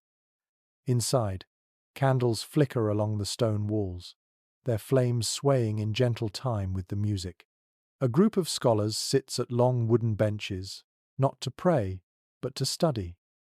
They are experimenting with sound itself, testing how syllables and tones can shape emotion. To them, language is more than speech. It is vibration, an invisible thread that connects body and spirit. From surviving medieval manuscripts, we know that certain phrases, especially in Latin, were believed to hold power when spoken aloud. The combination of vowels and consonants was thought to echo the harmony of the cosmos. This idea reached back to Pythagoras and found new life in the monasteries of Europe, where prayer, song, and spell shared the same cadence. The border between sacred chant and enchantment was thin enough to make even the most cautious monk uneasy. A curious story recorded in a 12th century psalter tells of a monk who accidentally invented a healing prayer while composing music for Vespers. The melody was said to calm the sick, not because of divine miracle, but because the notes matched the human heartbeat. The tune spread quietly through abbeys, disguised as a hymn. When the church later forbade its use in medicine, some called it sorcery, others called it mercy. The distinction depended on who was listening. You sit on a bench as one of the scholars approaches. He carries a small parchment filled with lines of Latin verse and unfamiliar symbols. Language, he explains, is more than meaning. It is movement. His eyes gleam in the candlelight as he speaks. Every word vibrates through the air, shaping what it touches. That is why we read our prayers aloud. The world listens, even when we think it does not. According to marginal notes in medieval grimoires, those who studied incantations believed that the beauty of sound itself could open the soul to higher knowledge. The precise pronunciation of each syllable mattered as much as its content. In some manuscripts, words were written not for reading but for chanting, their letters arranged in spirals or geometric patterns to guide the speaker's breath. It was an art as much as a science, a discipline of rhythm and intention. One anecdote from Paris tells of a scholar who tested the power of Latin sound by whispering a psalm backward while holding a crystal. He claimed the crystal vibrated in response. His colleagues laughed until the crystal cracked in his hand. Whether coincidence or not, the story circulated quickly through the universities. Even skeptics admitted that sound could do strange things to matter, though none could explain why. Modern researchers still wonder whether those medieval experiments were superstition or a primitive form of acoustics. Some suggest that chanting could indeed affect physical and mental states, slowing the pulse and calming the mind. Others dismiss it as coincidence. The monks themselves never cared which answer was true. For them, peace was proof enough. The scholar invites you to join their chant. You hesitate, then repeat the Latin words as he pronounces them. The sound rolls through the chamber, soft and round. You feel it vibrate in your chest, deep and soothing, like the hum of distant bees. The rhythm settles into your breath until the words no longer feel foreign. They become sound without thought, comfort without reason. A curious detail from medieval musical notation shows that early composers sometimes left spaces in their chants where silence was meant to fall like a held breath. Those pauses were not mistakes. They were moments where the divine might answer. The monks in this chapel follow the same idea. Between phrases, the silence grows thick and warm, as if the air itself hums with invisible presence. When the chant ends, the scholar smiles. "Now you understand," he says. Sound is a bridge between worlds. It reminds the body of its own harmony. His words linger, like a final note fading into stillness. You walk outside again. The river glimmers beneath the moon, and the night feels softer, shaped by what you have just heard. The stars shimmer above, as if echoing the pattern of voices below. You realize that for these people, The act of speaking was an act of creation. Every word, every tone, was a small act of magic that reshaped the silence around it. A parchment fragment from a forgotten library contains a line written in elegant Latin, "Speech is breath-given shape." The anonymous writer meant it as philosophy, but you think it could just as easily describe a spell. To breathe is to speak, and to speak is to touch the world. As you follow the river downstream, the chant continues in your memory, weaving itself through the rustle of leaves and the trickle of water. The night smells faintly of wet stone and smoke. You can almost believe that the stars themselves are singing, their music too vast and ancient for the human ear to fully catch. Before you fade into sleep, one last sound reaches you, the soft echo of your own breath joining that endless chorus. It feels like prayer, though you are not sure to whom it is addressed. Perhaps it does not matter. The world listens, as it always has. The river widens as dawn turns the horizon to pale rose. Mist curls above the water, rising like ghostly fingers that dissolve in the light. You follow the flow until it reaches a small wooden bridge. Beyond it stands a stone house surrounded by shelves of herbs drying in the morning sunday. Glass jars line the windowsills, filled with colorful liquids that catch the light like tiny suns. Inside you hear the gentle clatter of spoons, the bubbling of water, and the murmur of quiet voices. This is the workshop of a medieval physician, though much of what he does would look to you like magic. The air smells of rosemary, vinegar, and crushed petals. He moves briskly between tables, his robe tied up at the waist, his hands stained from grinding powders. On one wall hangs a chart of the human body, sketched in black ink and annotated with the names of planets. To him, medicine and astrology are inseparable. Documents from the 14th century show that most medieval doctors relied on astrology to diagnose illness. The belief was simple.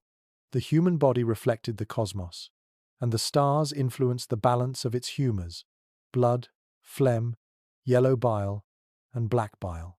If Mars dominated a patient's chart, the cause was heat and aggression. If the moon reigned, the body held too much moisture. Physicians checked the heavens before prescribing remedies.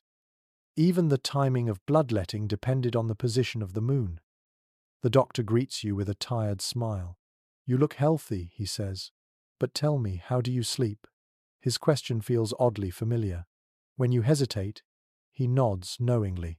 Too much thinking, too little grounding. Saturn sits too heavily on you. He pulls a small wooden box from a shelf and opens it. Inside lie pieces of amber, a feather, and dried mint leaves. "These will ease your dreams," he assures you. You sense that his confidence is as important as his medicine. A letter written by a Parisian student of medicine mentions that every physician kept a personal book of stars. These were handwritten calendars showing the best days for healing, fasting, or even setting broken bones. The charts were often illuminated with small suns and moons drawn in gold ink, their beauty lending credibility to their science. The student admitted that he trusted them more than the words of his professors. A curious story from England describes a surgeon who refused to treat a nobleman's wound until Jupiter rose in the east. When asked why, he said the stars favored growth that day. The patient survived, and the surgeon's reputation grew with him. Historians still wonder whether skill or timing deserves the credit, but the surgeon himself never doubted that the heavens had lent their hand. The physician before you now measures out a powder of ground coral and dried rose petals. "For the heart," he says gently. "It warms the blood." He mixes it with honey and presses the paste into a small jar. His assistant, a quiet young woman, labels it carefully. On another table, glass flasks simmer over a low flame, distilling lavender oil drop by drop. The rhythmic sound of dripping fills the room, steady as a heartbeat. Surviving recipes from the period often blurred the line between medicine and magic. One remedy for fever combined cinnamon, wine, and a prayer whispered over the cup. Another advised wearing a lodestone on the chest to draw out illness. To modern ears, these methods sound fanciful, but they reflected the medieval conviction that body, mind, and spirit were inseparable. Healing was as much about belief as it was about chemistry. A remarkable note in a Venetian manuscript tells of a healer who treated melancholy by surrounding the patient with blue cloth and the scent of violets. The logic was that color and fragrance could soothe the soul. Centuries later, psychology would rediscover what the healer already knew, that the senses speak directly to the heart. The physician leads you to a patient resting near the window. A boy lies wrapped in linen, pale but breathing easily.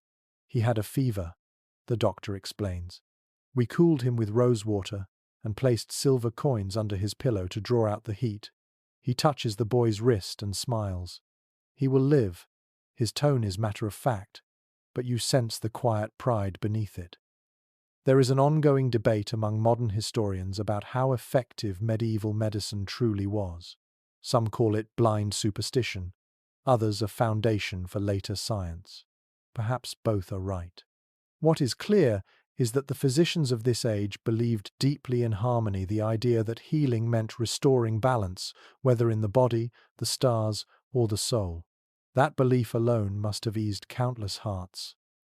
The doctor wipes his hands and gestures toward a shelf of instruments: bronze scalpels, glass syringes, tiny hammers for testing reflexes. Each tool is beautiful in its craftsmanship, almost ceremonial. "These are my relics," he says with a faint grin. "But the best cure is always time." He opens a window, letting in a rush of cool air that carries the scent of damp earth and crushed herbs. A curious account from a monastery infirmary mentions a physician who read psalms aloud during surgery, timing his incisions to the rhythm of the verses. He believed that steady prayer kept his hand from trembling. The record notes that his patients rarely died, though the monks attributed it to divine grace. You wonder if rhythm itself was the secret, a kind of quiet focus disguised as devotion. The boy stirs and murmurs something in his sleep. The physician adjusts the blanket and hums softly, the tune familiar and soothing. For a moment, the air feels still, touched by something beyond skill or reason. Perhaps that is what all healers seek, the point where knowledge meets compassion and turns into magic.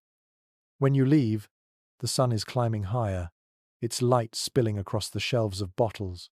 The colors gleam like jewels, transforming the room into a cathedral of glass. You glance back once more. The doctor is already bent over his notes, sketching a diagram of constellations above a drawing of a human heart. He looks peaceful, as though he has found his place between heaven and earth. The road outside smells of mint and wood smoke. Somewhere nearby, a bell tolls the hour. You walk on, your mind calm, your breathing steady, as though the doctor's quiet faith in balance has seeped into your own heart.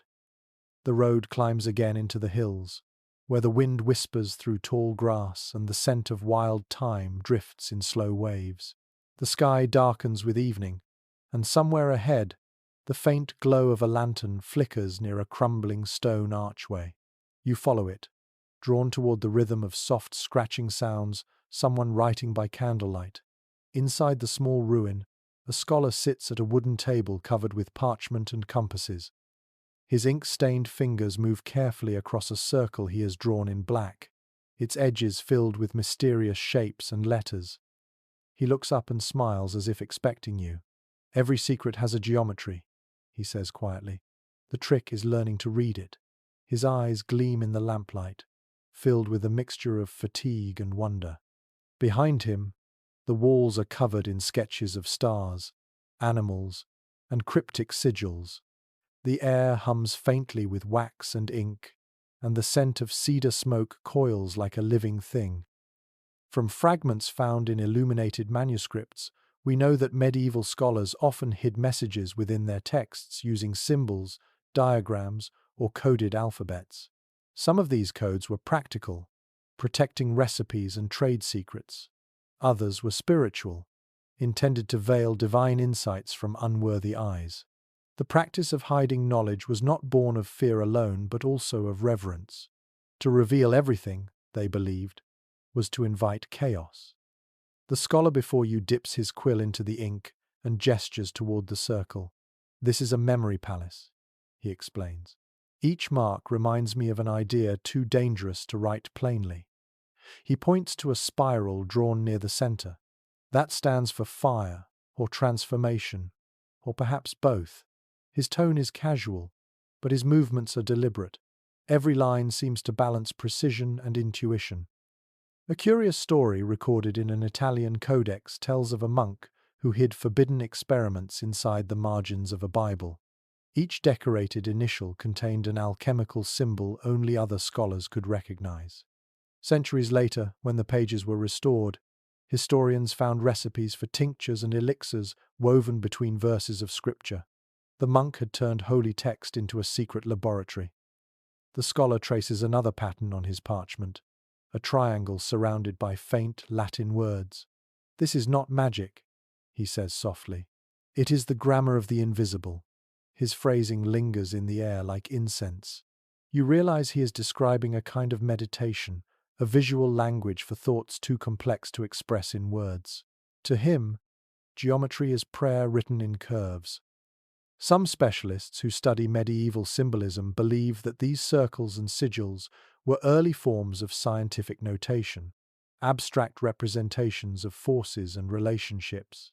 Others argue they were mystical diagrams designed to focus the mind.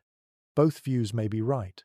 What matters is that such symbols allowed thinkers to imagine beyond language, to hold the universe in shapes instead of sentences.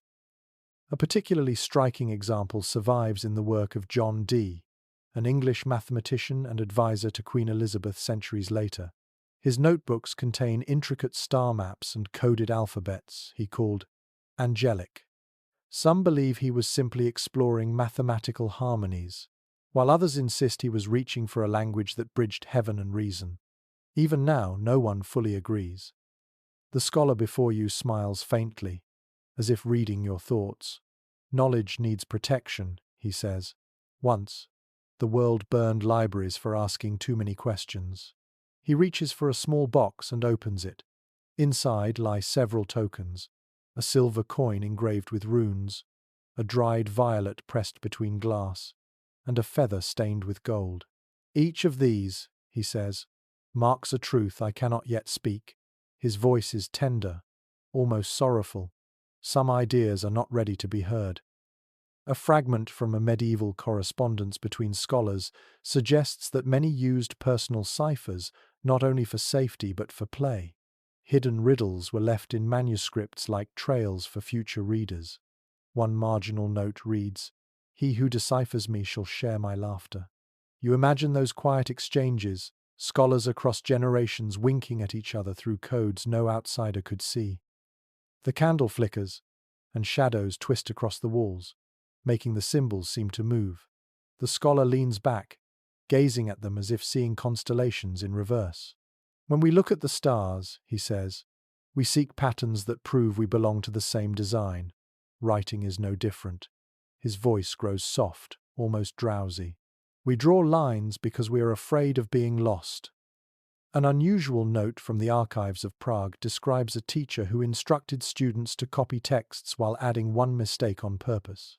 The error served as a sign of humility, a reminder that perfection belonged only to the divine. Looking around this small room filled with unfinished circles, you see that principle alive. Every mark is deliberate, yet none feels complete. The scholar's diagrams breathe like living things, always in motion, never fully satisfied. He offers you a sheet of parchment filled with unfamiliar markings. "Try it," he says. "Draw a symbol for something you wish to remember." You hesitate, then sketch a small spiral of your own. It feels awkward at first, but then strangely calming. The ink glistens under the candlelight. "Good," he murmurs. "Now it will live." Outside, night settles deep. The wind sighs through the broken archway, carrying the faint scent of smoke and rain. The scholar begins packing his tools, stacking papers with careful precision. Before he blows out the candle, he turns to you. "If you ever forget," he says, "look for patterns. They are the universe's handwriting." You step outside as the last flame fades. The sky is clear and full of stars. For a moment, They seem to arrange themselves into the same circle you saw on his parchment. You blink, and the pattern is gone. But the feeling remains a quiet certainty that meaning hides in everything, waiting for patient eyes. The grass sways around you, whispering softly as you walk away. Each blade catches the starlight for an instant, like letters in a message written across the earth. Somewhere behind you, the scholar's hidden symbols glow faintly in the dark, keeping their secrets safe for another curious traveler yet to come. The night air carries the scent of lavender and smoke as you descend toward a quiet village. The roofs gleam with dew beneath the moonlight, and a few stray lanterns flicker in the windows. In the square, the stone well glows faintly under the stars. Near it, a woman in a faded green shawl gathers herbs into a wicker basket. Her hands move quickly, her gestures confident. She hums softly to herself, a tune too old to name. When she looks up and sees you, she smiles with a kind of knowing that feels both gentle and unsettling. She invites you closer, motioning toward her small cottage at the edge of the square. Its walls are covered with drying plants, and the door hangs open, letting out the warm scent of rosemary and beeswax. Inside, every surface is alive with purpose. Candles, vials, a mortar filled with crushed petals, a bundle of twigs tied neatly with red string. "You look tired," she says. "Sit down. The night listens better when we are still." Records from rural England and France describe such women as cunning folk, healers and midwives who worked on the fringes of both medicine and mystery. They knew the language of plants, the moods of weather, and the ways of birth and death. In villages where doctors were rare and priests too far away, these women filled the space between body and spirit. To many they were a blessing. To others, a danger that the church never quite knew how to name. The woman takes a small clay cup and fills it with steaming liquid. The smell is earthy, tinged with mint and something sharper. "For clarity," she says, "and for courage." You drink, and the warmth settles into your chest. She nods, pleased. It's always better to meet the night halfway. A curious account from a 15th century trial mentions a woman accused of using moonlight water to heal fevers. She had left a bowl outside under the full moon, believing its light could cleanse impurities. When her patient recovered, the neighbors whispered that she had bargained with the sky. The records never say whether she was punished or spared, only that the fever never returned. The woman before you lights a small bundle of herbs in the fire. Smoke rises, soft and fragrant. She fans it gently with her hand. "Everything has its own breath," she explains. "You just have to listen to how it speaks." Her eyes gleam with calm conviction. You watch as she tosses dried sage into the flames, then sprinkles salt around the hearth. The ritual feels both practical and sacred, a conversation with the unseen world.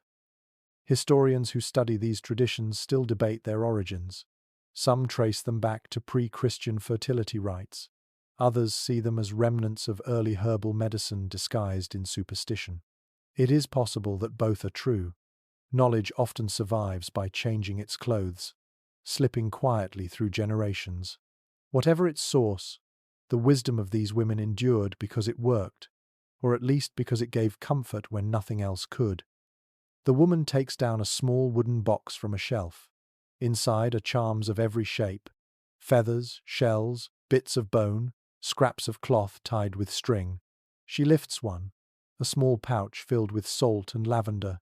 "This one is for peace in the home," she says. Another holds a sprig of rowan and a piece of iron. "This drives away envy." Each charm is a blend of prayer and craftsmanship, its meaning as much emotional as spiritual. A story from northern Scotland tells of a midwife who whispered blessings over every child she delivered, tracing a circle of milk on the doorstep before leaving. Villagers said no child she touched ever fell ill in infancy. Years later, her name was still spoken with gratitude, though no one could agree whether she was saintly or suspicious. Her descendants kept her recipes but never her explanations. The woman in front of you begins to prepare another mixture. She crushes juniper berries with salt, adds a few drops of oil, and stirs it with a wooden spoon. "For protection," she murmurs. You keep it by the door so guests leave their troubles outside.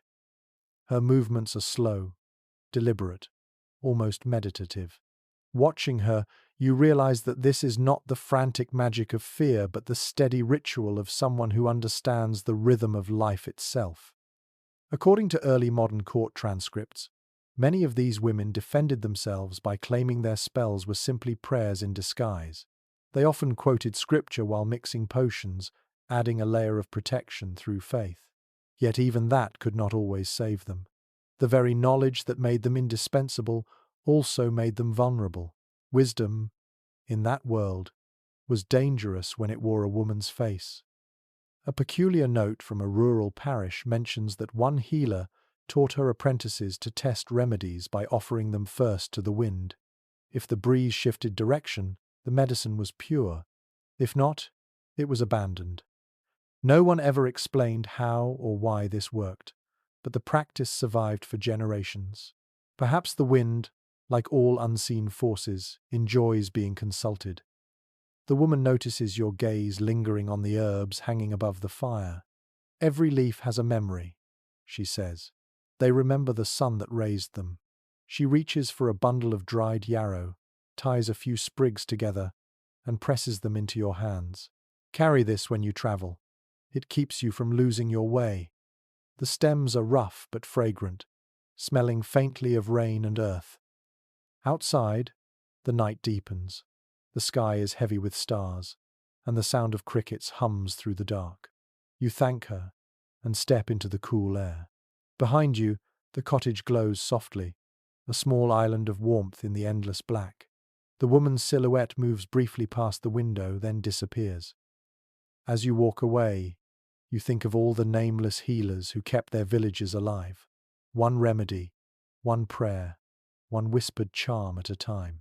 History remembers kings and battles, but it forgets these women who worked quietly in smoke and shadow.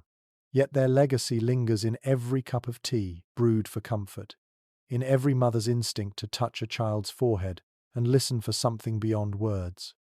The wind brushes your cheek, and you imagine it carries her blessing still. The stars seem closer now, as if they too are watching over the road ahead. You clutch the yarrow bundle gently and smile, feeling safer than reason alone can explain. The air grows colder as you walk farther from the village. The path winds through low fields and ends at the edge of a walled town. Bells toll in the distance, solemn and insistent.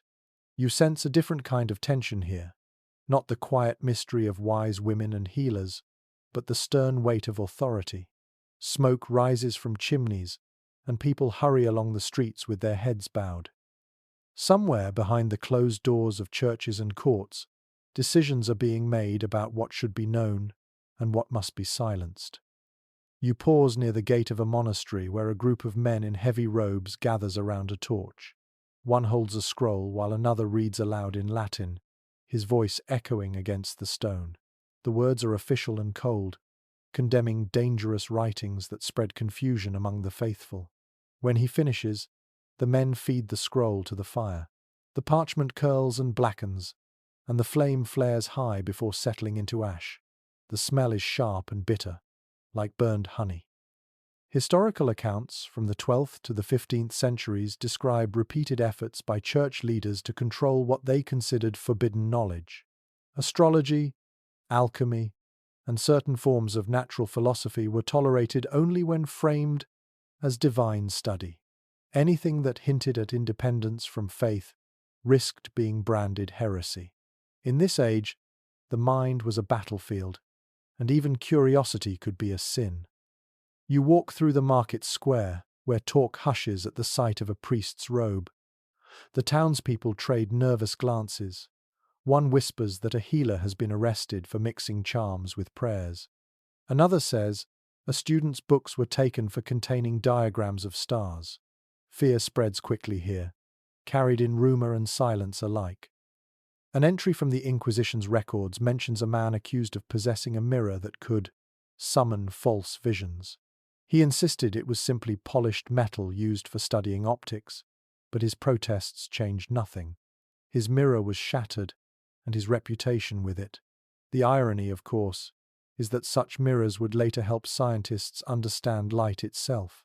For now, the boundary between invention and blasphemy remains invisible and shifting. You find shelter inside a small chapel where candles flicker against carved stone. A young monk kneels before the altar, his head bowed. After a long silence, he speaks without turning. "They are burning books again," he says softly. "Sometimes I wonder which burns faster, the parchment or the truth." His voice trembles with quiet frustration. He looks back, eyes filled with exhaustion rather than rebellion. "I used to copy words of wisdom. Now I erase them." A letter preserved from an anonymous monk in France reveals the same pain. "We are told to destroy what we do not understand," he wrote. "Yet the more we burn, the more darkness fills the room."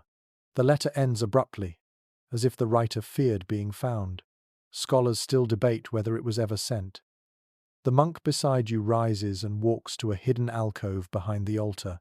He removes a loose brick and pulls out a small bundle wrapped in cloth. Inside lies a single book, its leather cover worn smooth by handling. "This," he whispers, "is a text of the heavens. I could not bear to destroy it." He places it gently in your hands. The pages are filled with delicate drawings of stars and planetary paths. Margins glimmer faintly with golden ink. The beauty of it feels like quiet defiance. A peculiar story from Florence tells of a bishop who secretly studied astronomy despite publicly denouncing it.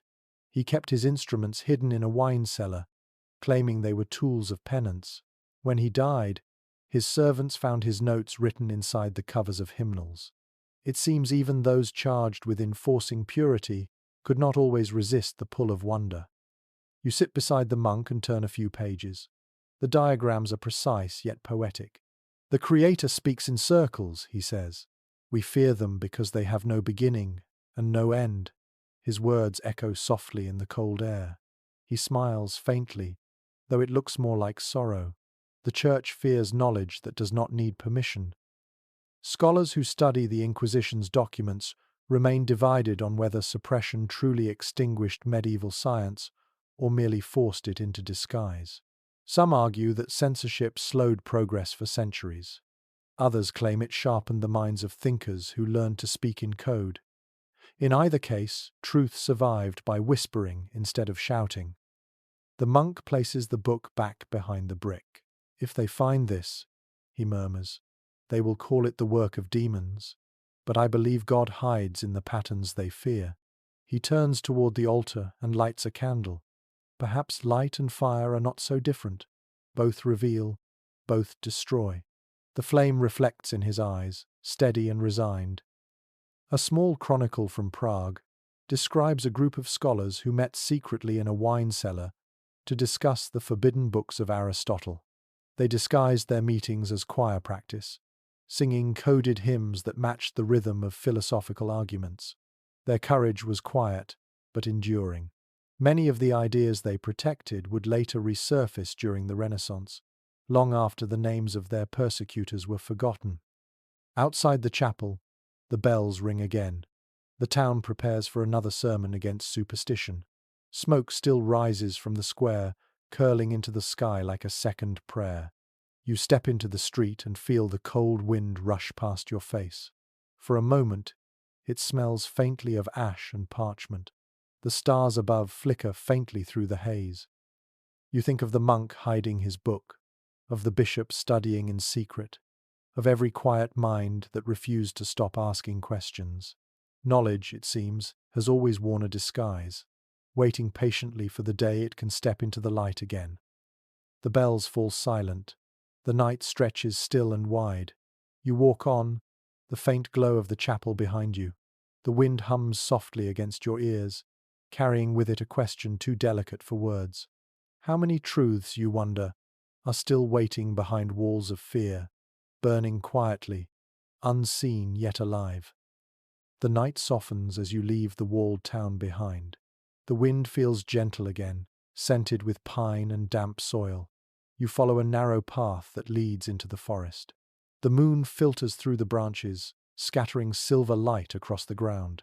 Somewhere nearby, An owl calls, and the sound seems to echo for a long time. You walk quietly, feeling the stillness press around you like a dream. Then, faintly at first, you hear singing. A single voice, thin and sweet, rises and falls among the trees. You move closer and find a clearing lit by small candles placed in a circle. At its center sits a woman in a dark cloak, eyes closed, her lips moving with the rhythm of prayer. Around her, symbols are drawn in ash, and a bowl of water reflects the moonlight. When she opens her eyes, she smiles. "Do not fear," she says softly. The forest listens. Her face is lined with years, yet her expression carries serenity. You notice a rosary around her wrist. Though her words sound older than any scripture, she motions for you to sit beside her. "Dreams are windows," she whispers. "Sometimes they open, sometimes they call." The air around her feels charged, not frightening, but thick with possibility, like the moment before rain. Accounts from the Middle Ages describe people who claim to see visions in dreams or hear voices of saints and angels. These experiences were often celebrated when they confirmed doctrine, but feared when they did not. Some dreamers were called prophets, others witches. The difference usually depended on who was listening. The woman pours a few drops of oil into the bowl, watching the ripples. "A dream is a conversation," she says. "The spirit speaks in symbols because plain words would break us." Her tone is calm, almost instructive, as if she has said this 1,000 times. The reflection in the water shifts, showing the moon's face trembling on the surface. You realize she is waiting for you to see something too. One curious record from a monastery in Saxony tells of a nun who dreamed of a flaming wheel spinning in the sky. Her vision was copied by her abbess and circulated among scholars. Some called it divine revelation. Others called it fever. Centuries later, historians would identify her as Hildegard of Bingen, a visionary whose writings merged theology, science, and art into something the age could barely comprehend. She saw the cosmos as one living organism, and her dreams became maps of creation. The woman beside you hums softly, eyes half closed. "Sometimes spirits come as colors," she murmurs. "Blue means truth, green means healing, red warns of danger." Her fingers trace slow circles in the air. "But beware of white without warmth. That is emptiness pretending to be light." Her wisdom sounds poetic, yet carries an edge of warning. You wonder how many nights she has spent here listening to the forest breathe. Scholars of medieval mysticism still discuss whether such experiences were psychological, divine, or something in between. To the people of that time, the soul was not confined to the body. It could wander in sleep, meeting angels, ancestors, or fragments of its own longing. Dream interpretation was both science and art, taught through symbols and tested by experience. A record from a healer's notebook found in southern France describes using dream rituals for guidance in illness. Patients were given herbs that induced calm sleep, then asked to recount their dreams upon waking. The healer would translate the images, snakes, rivers, birds, into treatments. If someone dreamed of drowning, it meant too much moisture in the body. If they dreamed of fire, fever was near. The language of the unconscious became a diagnostic tool long before psychology existed. The woman leans forward and dips her fingers into the water. She flicks a few drops toward the candles, which hiss softly. "Every dream burns a little," she says. "That is how it teaches." She looks up at you, her eyes reflecting the candlelight. "Tell me, what do you dream of most?" You hesitate, unsure how to answer. She smiles again. "Then listen closer. The soul repeats what the mind forgets." A strange chronicle from Norway recounts how a shepherd once dreamed of his village sinking beneath waves. He warned everyone, but they laughed. A week later, a flood destroyed half the valley. The story became a sermon about faith, but villagers remembered it as proof that dreams speak truth to those who dare to hear.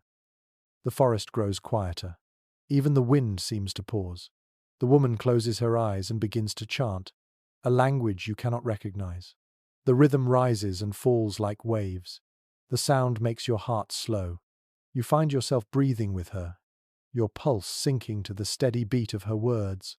It feels like stepping into a current that has flowed for centuries. Historians have found descriptions of such chants written in the margins of manuscripts, often dismissed as nonsense syllables. Yet those sounds carried intention. They were meant to lull the body, to open the mind, to guide the dream. Perhaps they were ancient forms of hypnosis, or simply songs that taught stillness. Whatever their nature, they created a bridge between waking and wonder. The woman stops and opens her eyes. "It is enough," she says softly. "The night will speak when it is ready." She gathers her candles one by one, pressing each into the earth to extinguish it. When only the moonlight remains, she hands you a small stone from the bowl. "Keep this. It remembers what it has seen." The stone is smooth and cool, glimmering faintly with moisture. You stand, and she nods in farewell. "Dream kindly," she says, her voice already fading into the dark.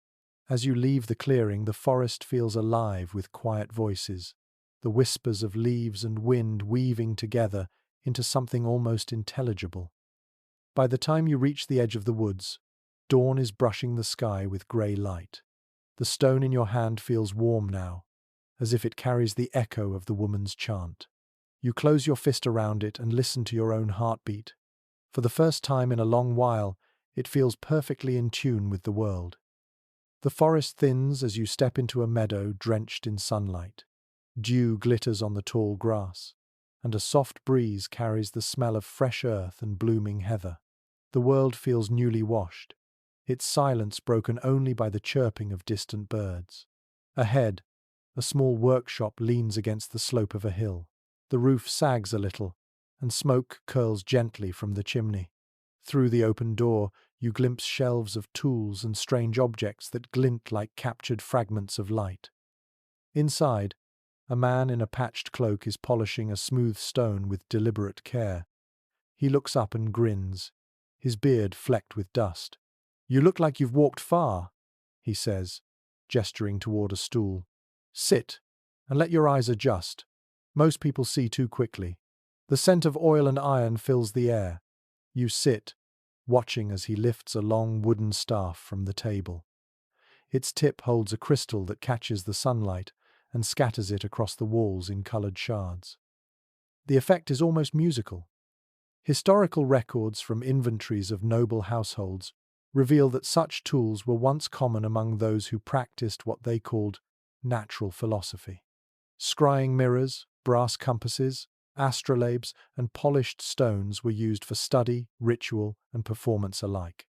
Some were instruments of early science. Others were believed to channel divine influence. To the medieval mind, an object could hold both meanings at once without contradiction. The craftsman hands you a small lens mounted in brass. "Look through this," he says. You raise it to your eye and gasp.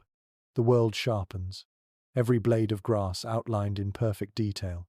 "Clear sight," he says proudly. "A simple trick of glass and patience." You realize he is describing a primitive magnifying lens, an ancestor of what will one day reveal invisible worlds. A note from a 13th century merchant in Venice mentions the trade of seeing stones, convex discs used by scholars and magicians alike. Some called them tools of learning, others windows into hidden realms. Their dual reputation persisted for centuries. The craftsman smiles as if aware of this contradiction. "People fear what helps them see," he says, "especially when it shows more than they expect." He moves to a shelf and lifts a round mirror made of obsidian, its surface dark as a night without stars. "This one," he says, "reflects what has not yet happened." His tone carries amusement rather than deception. He holds it toward the light, and for a moment, your reflection wavers, replaced by a swirl of smoke and faint color. Then it clears again. "It's only glass," he says gently, "but sometimes belief does the rest." A curious story from a noble court in Burgundy tells of a mirror said to show visions of distant places. Its owner claimed to see her husband's army marching hundreds of miles away. Modern historians think it might have been an early experiment with polished metal and light projection, But for those who watched, it was magic. The mirror disappeared after her death, leaving only rumor behind. The craftsman shows you another object, a small bowl carved from crystal, its edges etched with delicate patterns. For scrying, he explains. You fill it with water and let the reflection speak. He gestures for you to try. The surface trembles slightly, then smooths. For a fleeting second, you think you see shapes moving inside stars perhaps, or clouds, or maybe nothing at all. The mind projects what it needs, he says, smiling. That's why such tools work. They help you listen to yourself. Some scholars who study medieval manuscripts argue that magical instruments like these were never meant as deceptions but as meditations. The act of gazing into a mirror or crystal allowed the thinker to focus the imagination, much like modern contemplation. Others believe that certain tools were used to impress patrons, blending showmanship with scholarship. The truth likely shifts somewhere between the two. He turns toward a long table cluttered with instruments. There are compasses for drawing circles, delicate balances for weighing powders, and small glass spheres filled with colored liquid. Every craftsman has a language, he says. Mine is precision. The rest is faith. You notice a piece of parchment beneath the tools, covered in drawings of geometric figures and written prayers. Each line is drawn with near-religious care. A particularly intriguing entry in a 15th century ledger describes how the possession of certain objects could determine a scholar's reputation. Owning an astrolabe signified learning. Keeping a crystal sphere marked one as suspect. The boundary between respected knowledge and condemned curiosity was thin, depending on who was watching. The craftsman shrugs, as if sensing your thoughts. If I call it study, they praise me. If I call it magic, they burn me. I let them choose. He hands you a pendant shaped like a small key, its surface engraved with a star and a circle. This, he says, represents balance. Metal for the body, light for the mind. He places it in your palm, and the warmth of his hand lingers. When you hold it, remember that every tool is only as good as the hand that wields it. Outside, the afternoon sun slants through the open doorway, illuminating the room in a wash of gold. Dust motes drift through the air like tiny sparks. The craftsman lowers his head over his work again, humming softly. The sound of grinding stone mixes with the distant rustle of leaves. You realize he may never call himself a wizard, yet his tools, his patience, and his way of seeing the world all carry the same quiet power. One document from a London guild mentions that some artisans were known to inscribe blessings into their creations before selling them, whispering short verses or breathing over the metal to seal its harmony. Perhaps this craftsman does the same, not as superstition but as habit. You watch him polish a small glass sphere until it catches the sun and glows like a miniature dawn. You thank him and stand. He nods, still smiling, eyes focused on his work. Remember, he says, there is no difference between wonder and understanding, only depth. As you step outside, the meadow hums with insects and birdsong. You glance back once to see him silhouetted in the golden light, his hands steady over the glimmering tools. The sound of his file fades behind you, blending with the whisper of the grass. You carry the key in your pocket, its weight a small reminder that even simple instruments can open doors the mind has forgotten exist. The sun dips lower, washing the sky in shades of amber and soft rose. You follow a narrow path down into a valley where smoke curls lazily from chimneys and the faint hum of voices drifts across the fields. The smell of metal and ash reaches you before you see the building. It stands at the edge of the river, half workshop and half home, its windows glowing with the deep orange light of a furnace. Inside, someone is working late.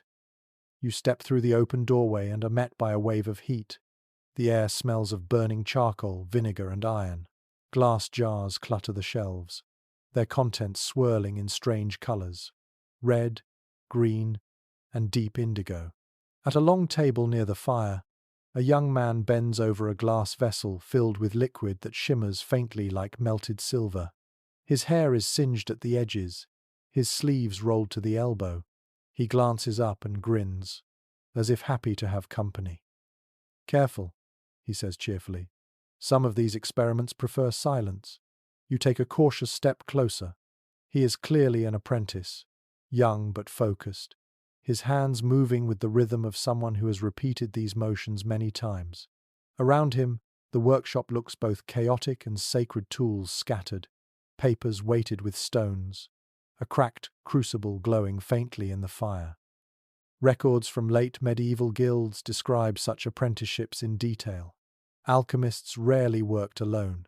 They trained younger students to manage heat, grind minerals, and watch for subtle changes in color.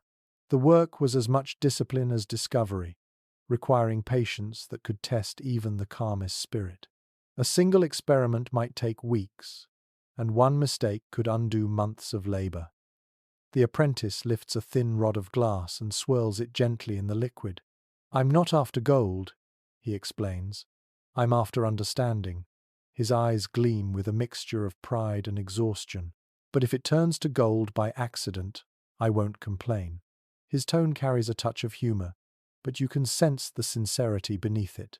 Every experiment here is a prayer to the logic of transformation. From a dusty shelf, he pulls down an old notebook.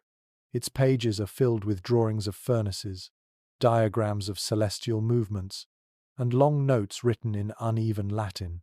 "My master says there is no real difference between a metal changing color and a soul learning patience," he says quietly. "Both require heat." He looks toward the furnace, where the flame burns white at the center, and both can fail. A surviving letter from a German alchemist to his student expresses the same lesson. You must learn to wait for the fire to teach you. Impatience is the only impurity. The letter ends with the phrase, "Even failure refines." You imagine how many sleepless nights such advice has soothed through the centuries. The apprentice adjusts a copper pipe leading into the furnace. Steam hisses, and he leans close, watching droplets form on the glass. "This one is meant to purify mercury," he says. "If I do it right, it should become clearer than water." He chuckles softly. "If I do it wrong, it will explode. Either way, I will learn something." The smell of heated metal thickens the air. You can feel the pulse of the fire through the soles of your feet. A curious record from the archives of Prague tells of apprentices who accidentally discovered new alloys while trying to make the philosopher's stone. One mixture produced metal so resistant to corrosion that smiths used it for church bells. They never called it gold, but they called it sacred. Perhaps the line between magic and invention is simply the name one gives to persistence. The apprentice wipes sweat from his brow and peers into a glass flask that glows faintly green. "See that?" he says. "It's changing." The liquid thickens slowly, swirling into new shades. He smiles as though witnessing a miracle. "Color tells the story," he explains. "Every hue is a word in the language of transformation." He looks almost reverent, and you realize this is what devotion looks like when it wears no robe and recites no prayer. Some historians of science argue that the careful attention of medieval alchemists to process, observation, and measurement laid the groundwork for modern chemistry. Their methods may have been wrapped in mystery, but their curiosity was genuine. Others claim they were dreamers chasing illusions. Perhaps they were both scientists guided by faith, poets guided by precision. The apprentice suddenly laughs, a warm, tired sound. "I've burned more shoes than I've made discoveries," he says, showing you the singed hem of his robe. "But even the burns teach me something." He stirs the mixture again and lowers the flame slightly. "My master says the secret of alchemy is simple: patience and error, repeated until enlightenment accidentally happens." A fragment of a student's diary from Florence describes a similar scene. The master spoke little. It reads, but his eyes shone when the metal glowed. "I thought I saw faith itself in that light." You understand now that this craft is as much meditation as experiment. The rhythm of the furnace replaces the rhythm of prayer. The apprentice opens a small window to let the smoke escape. Cool night air rushes in, carrying the scent of the river. "The water keeps me sane," he says. When the fire talks too much, I listen to the river instead. His words make you smile. There is wisdom hidden inside his exhaustion, the kind that only long nights and near failures can teach. The liquid in the flask finally clears, pale as moonlight. He sighs, relieved. Not gold, he says, but cleaner than before. That will do. He pours the substance carefully into a smaller vessel, sealing it with wax. Every success is a new question, he adds quietly. Outside, frogs croak along the riverbank, and the sound blends with the low hiss of cooling metal. The apprentice tidies his tools, stacking flasks and wiping the table with a cloth already stained beyond rescue. His face glows in the dim firelight, weary but content. Tomorrow, he says, I'll try again. The world never runs out of mysteries. As you leave, you glance back at the open door. The workshop flickers with soft orange light, and for a moment it looks like a small sun burning quietly in the darkness. The sound of his quill scratching on parchment follows you out, steady and sure, like a heartbeat refusing to fade. The river winds through the valley, its surface glimmering with the pale light of dawn. The air is cool and wet, carrying the scent of moss and the faint sweetness of crushed grass. You follow the path until it narrows beside a stone bridge, where a traveller's cart stands half unloaded. The driver, an older man with a weathered face and bright eyes, waves you closer. His cart is piled with cages, jars, and bundles wrapped in burlap. You notice movement among them, feathers, scales, and fur. You look curious, he says, smiling. Good. Curiosity feeds the spirit. He lifts the edge of a cloth to reveal a row of small glass vials, each holding something different. One contains what looks like powdered pearl, another, a curl of snakeskin, a third, a tuft of fur sealed with wax. Ingredients, he says, lowering his voice. Not for spells, mind you, but for understanding. The word understanding carries a tone of affection, as though it were the name of an old friend. Written records from medieval bestiaries show that natural philosophers and healers often relied on animals for their remedies. Some ingredients had genuine medical effects, honey for wounds, leeches for drawing blood, while others were rooted in symbolism rather than science. To a mind shaped by myth, every creature carried meaning. Lions stood for courage, owls for wisdom, serpents for transformation. The body of nature was a living library waiting to be read. The traveller reaches into a cage and lifts a small, calm owl. For sight, he says softly, stroking its feathers. Not for the eyes, but for what lies behind them. He lets it go, and it flies into the mist. People forget that animals were our first teachers. They showed us how to live, how to die, and how to heal. He opens another bundle, revealing dried fish scales pressed into a parchment pouch. Ground with mint and vinegar, this stops bleeding, he explains. Or so the old masters said. He grins. Sometimes they were right. Sometimes the patient simply recovered from stubbornness. You laugh, and he joins you, his eyes bright with humour. A remarkable entry in a 13th century medical compendium lists ingredients that now sound fantastical: powdered emerald, wolf's liver, eagle fat, and unicorn horn. The last, of course, was usually narwhal tusk traded from the north at a high price. People believed its shavings could neutralize poison. Kings drank from cups lined with it, convinced it protected them from treachery. Whether or not it worked, the belief gave them courage, which often mattered more. The traveller picks up a long feather, black at the tip and white at the base. Crow, he says. Feared by priests, loved by magicians, carries messages between worlds. He spins it lightly in his fingers, then tucks it behind your ear.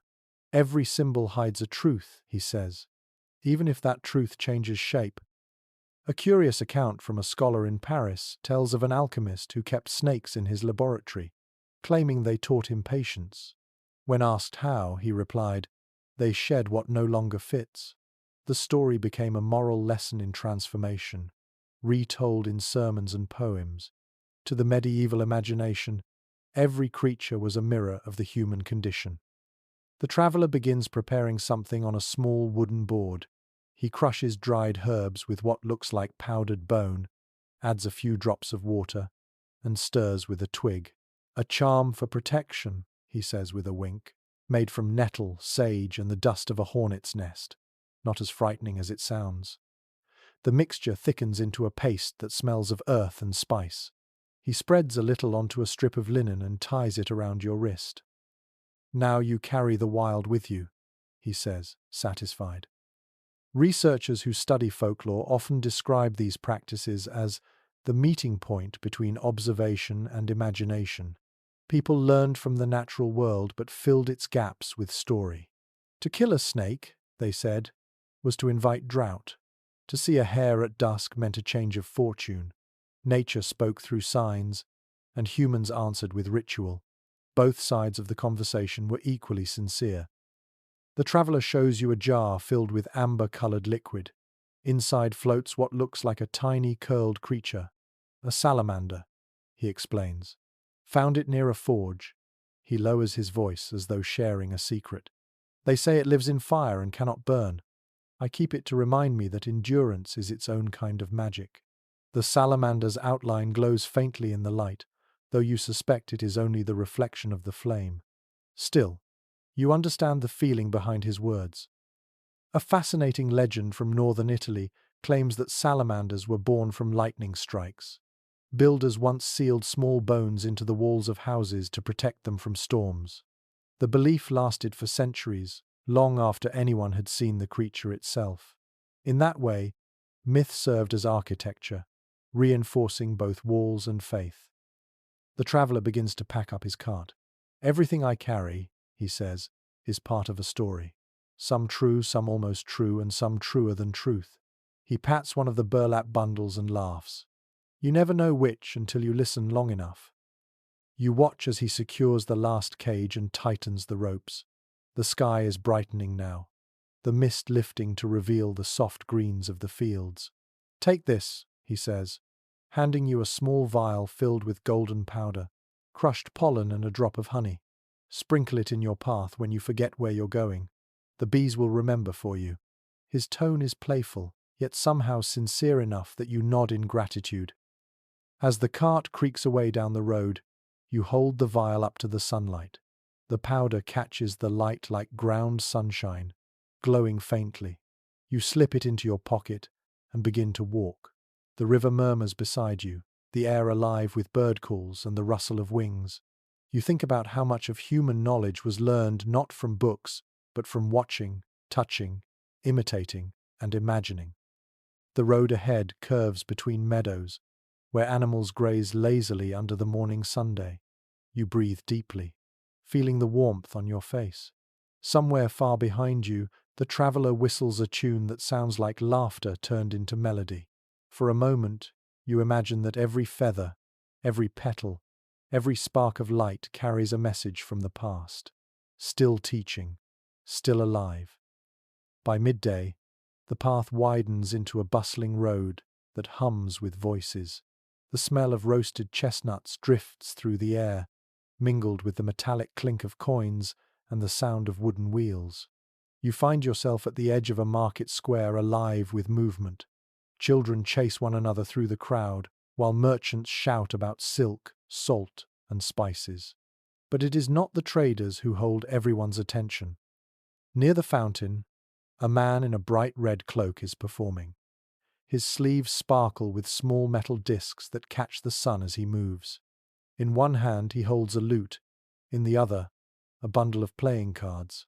His audience is wide-eyed. Farmers, noblewomen, soldiers, each leaning forward, half smiling, half suspicious.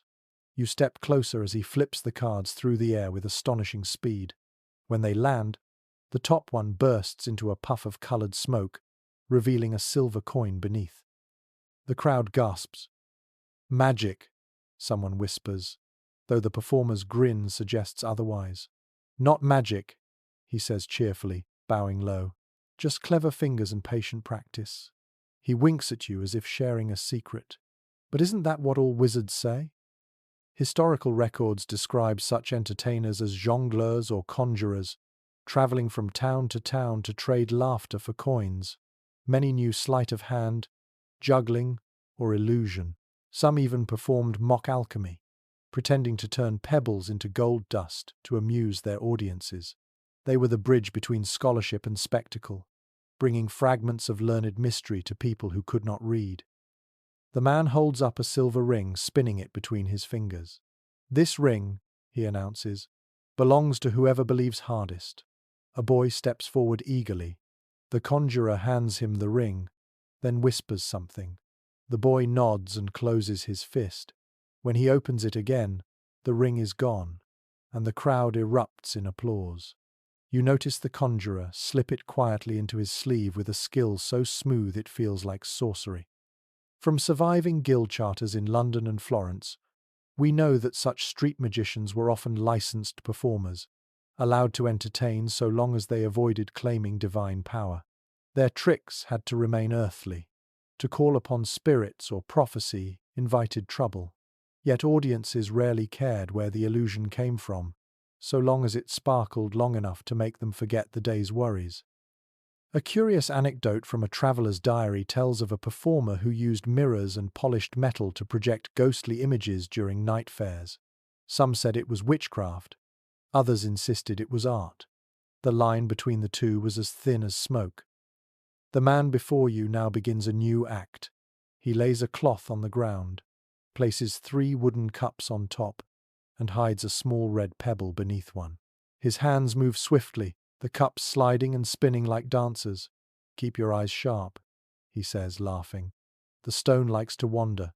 The crowd leans forward, following the motion. You think you know where it is, but when he lifts the cups, the pebble is gone entirely. He opens his mouth and pretends to cough it out onto his palm. The laughter that follows is bright and free.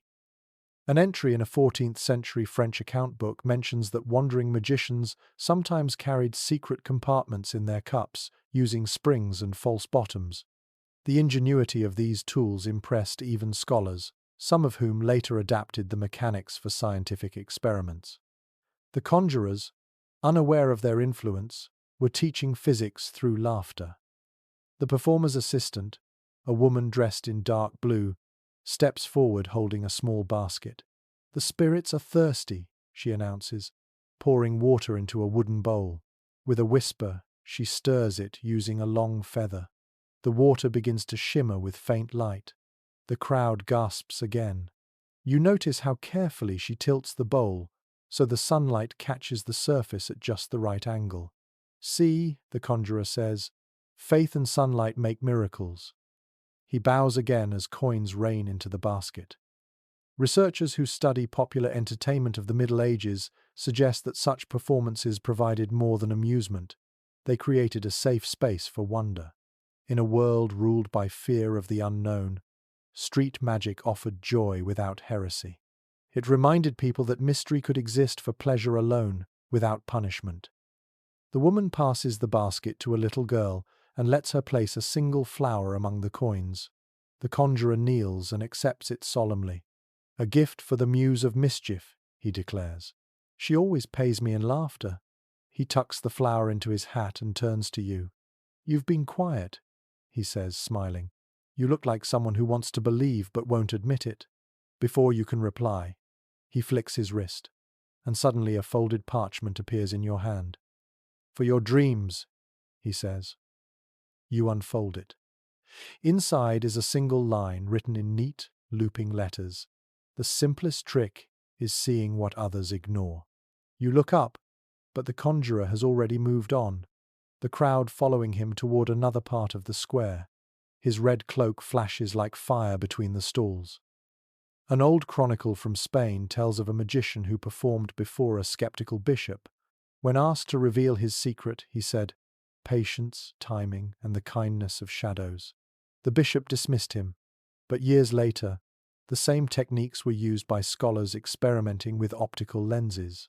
Perhaps every trick contains a seed of discovery waiting to grow in the right hands.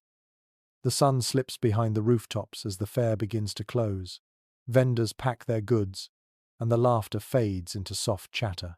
You walk toward the fountain, hearing the last notes of a lute carried by the wind. The parchment in your hand glows faintly in the fading light, its message simple but profound. You fold it carefully and tuck it into your pocket. As you leave the square, the night gathers around you. Somewhere behind, the conjurer's voice rises one last time. What is magic, my friends, if not hope, made visible? The crowd cheers, and for a moment, you feel that he is right. The moon climbs high as you travel again, its light silvering the tops of the trees. The air grows cooler, and the night hums with quiet. You follow the path through open fields until you see a faint glow in the distance, brighter than a campfire, steadier than torchlight. As you draw closer, you realize it is not a village but a solitary tower. Its walls are pale stone, smooth and seamless, and light seeps through narrow windows like molten gold. Inside, someone is awake, working through the long hours of darkness. The door creaks open at your touch, and a wave of warmth greets you. The interior smells of ash, salt, and beeswax. Every surface is covered with books, flasks, and copper instruments. At the center of it all stands a man in a robe of deep brown, his hands steady as he grinds a powder into fine dust. He looks up briefly, eyes bright but calm. "You are just in time," he says. "I have almost finished the mixture." On the table lies a large open manuscript, its ink glinting faintly.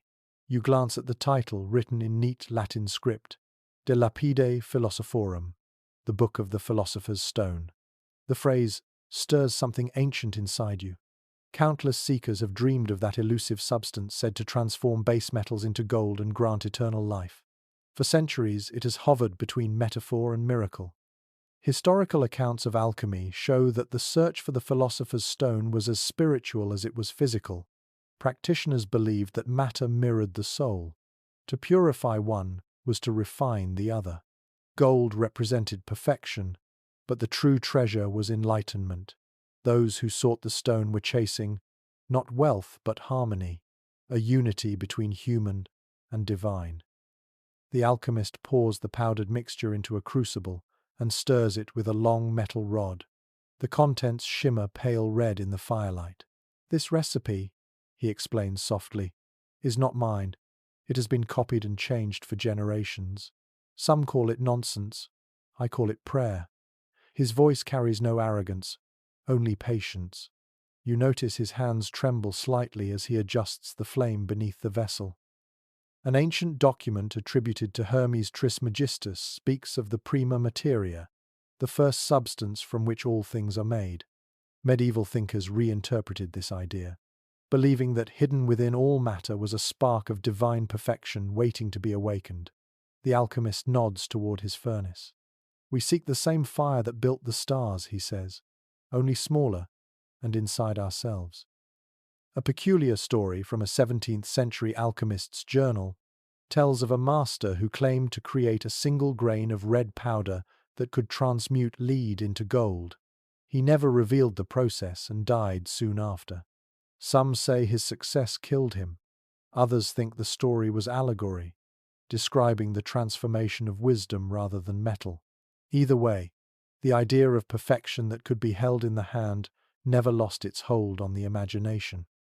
The man in front of you removes the crucible from the fire and sets it carefully on a stone slab.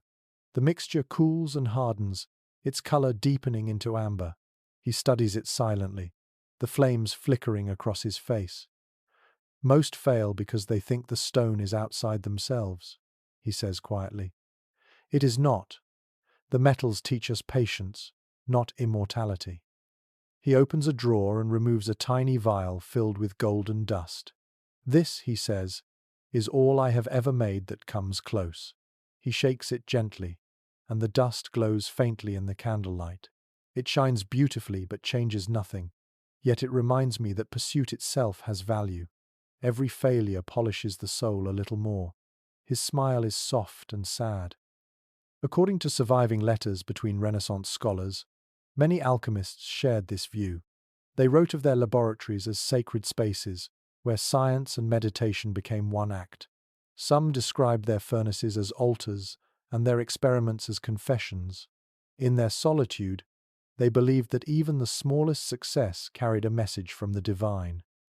The alchemist turns a few pages in his book. Diagrams of circles and triangles fill the parchment, each labeled with ancient symbols. "Perfection is a circle," he murmurs. "It closes itself. We spend our lives trying to find where it begins." He hands you a small fragment of glass, transparent but tinged faintly red. "Hold it to the light." You raise it toward the fire, and the glass burns with a glow like a captured sunset. "That," he says, "is the residue of one attempt, beautiful, useless, and holy."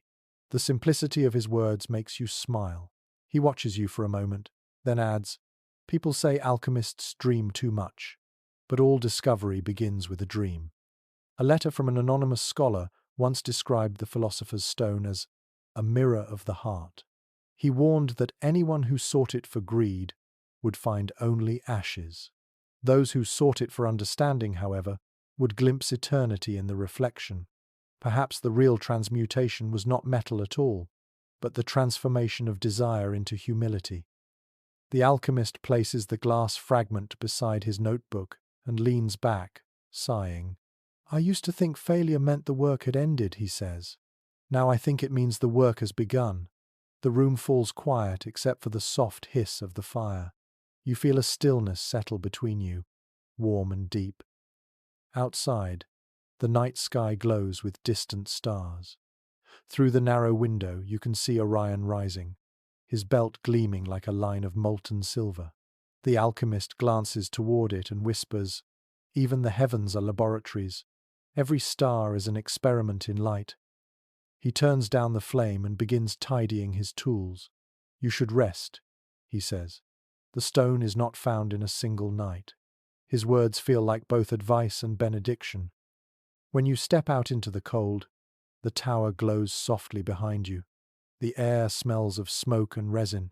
In your hand, the red fragment still catches the moonlight, shining faintly like an ember that refuses to fade. You slip it into your pocket, feeling its warmth against your palm. For a moment, you imagine that you are carrying a tiny piece of the eternal fire the alchemist spoke of, still waiting for its next transformation. The path curves along the ridge, and dawn begins to spill over the horizon in a wash of pale gold. The world feels fragile and clear, as if freshly created. Below, the valley stretches wide and quiet, dotted with small villages and winding rivers. You breathe in deeply. The air tastes of frost and pine, sharp enough to wake even the most drowsy soul. Far ahead, you see the outline of a monastery built into the side of the hill, its walls glowing softly in the morning light. Bells begin to ring in measured rhythm, summoning the monks to their prayers. You walk slowly toward the sound. As you approach, the scent of smoke and parchment greets you. Inside the stone courtyard, a line of robed figures moves silently, each carrying a book. Their sandals scuff gently against the cold floor. The monastery is alive with the faint rustle of pages and the low murmur of voices chanting in Latin. The air feels heavy with devotion.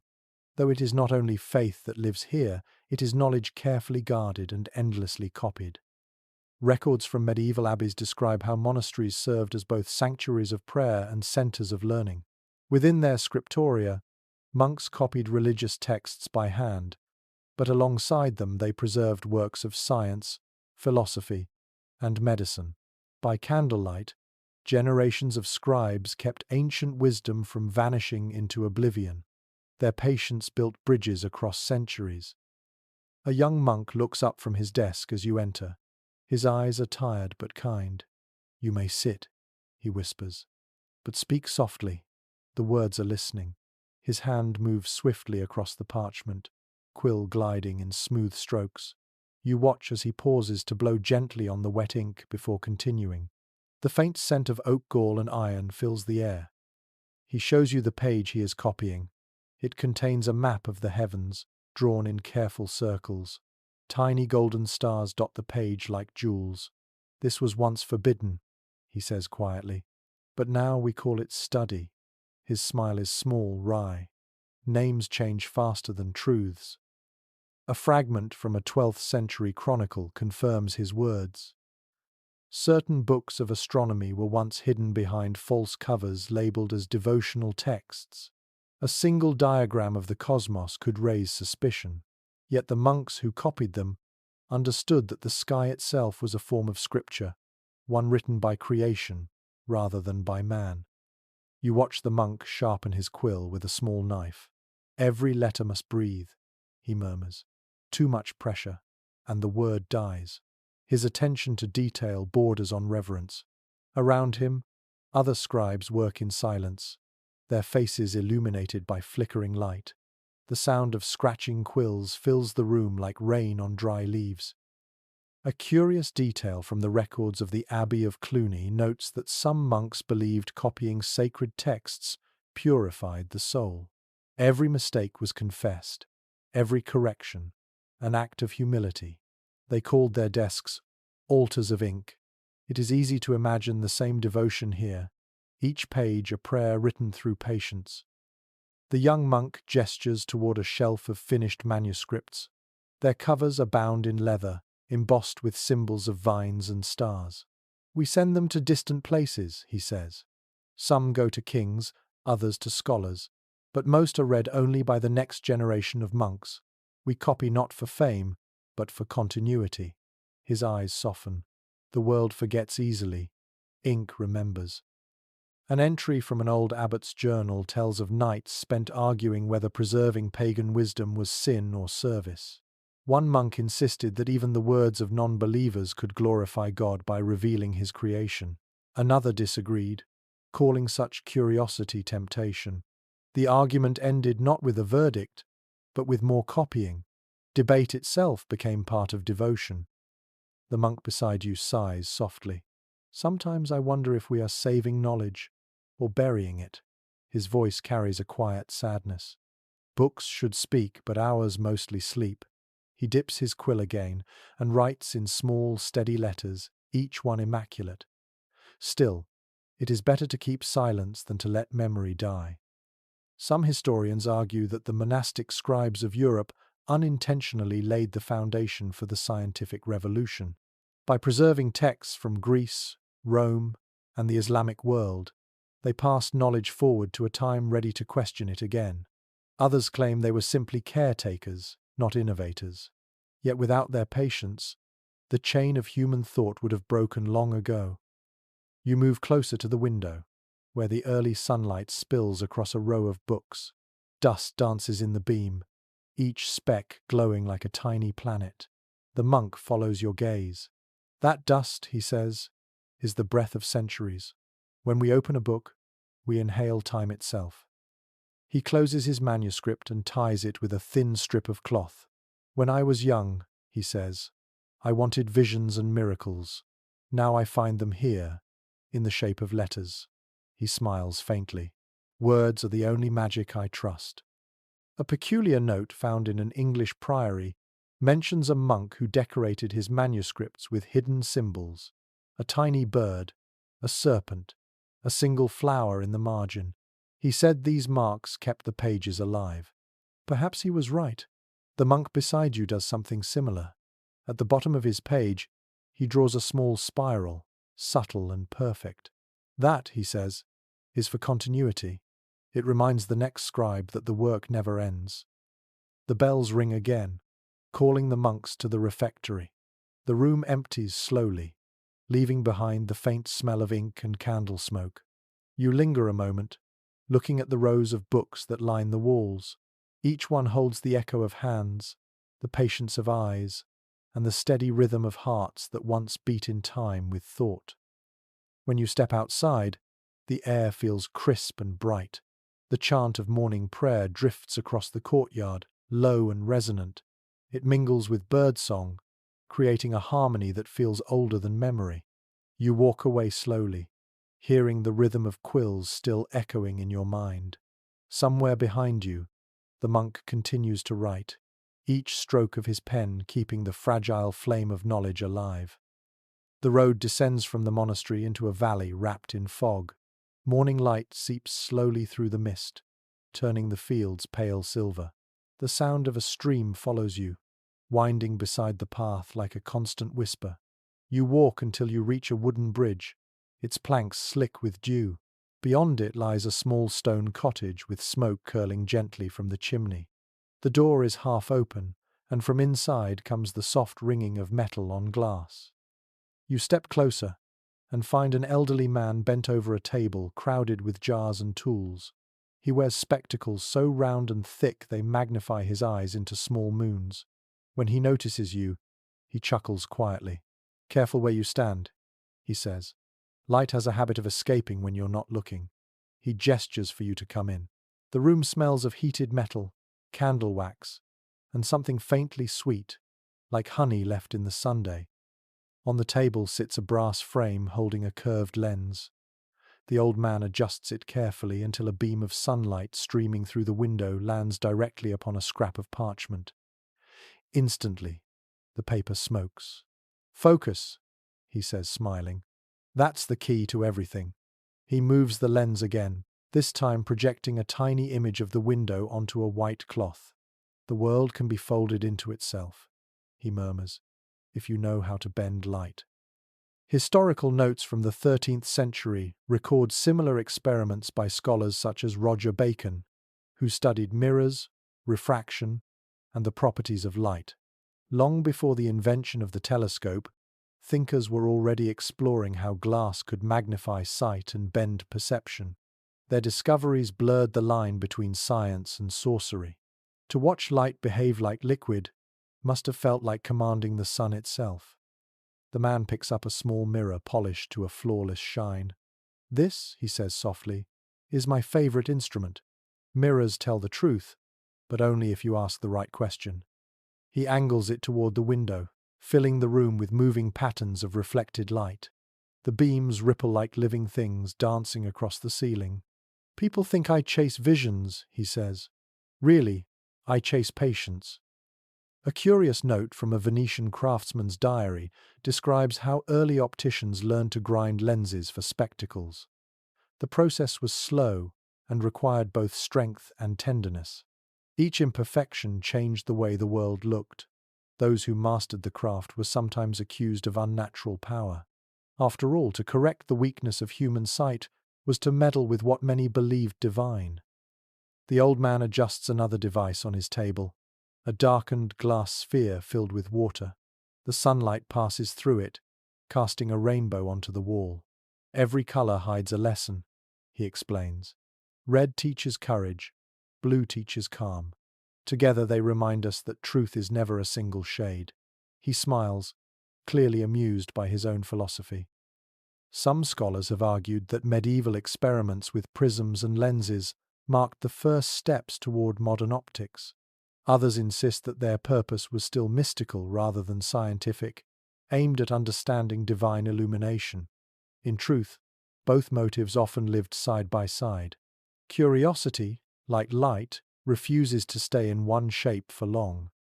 He sets aside the glass sphere and brings out a small wooden box. Inside lies what looks like a tiny model of the cosmos, concentric rings of brass, each etched with delicate markings. "An armillary sphere," he says proudly, "a map of the heavens small enough to fit in the palm." He turns the rings, and they click softly as they rotate. "I made this when I was young. It taught me how much of the world is motion pretending to be stillness." A record from a Paris workshop mentions that artisans who built such instruments often hid their names.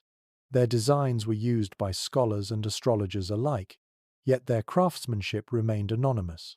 For them, creation itself was the reward. To shape the universe in miniature was to take part in its divine architecture. The old man wipes dust from a shelf filled with curious artifacts, shards of colored glass, fragments of mirror, thin copper wires. "Each of these caught light once," he says. "Now they rest. Even brilliance must sleep." His voice softens. "We chase knowledge, but it is light that chases us." He hands you a small magnifying lens, its brass edge warm from the Sunday. "Take it," he says. "Use it to look closer, not farther. You hold it up and study the lines of your own hand. Every ridge, every scar, every speck of skin becomes a landscape. The sight is strangely humbling. That's the secret, he says gently.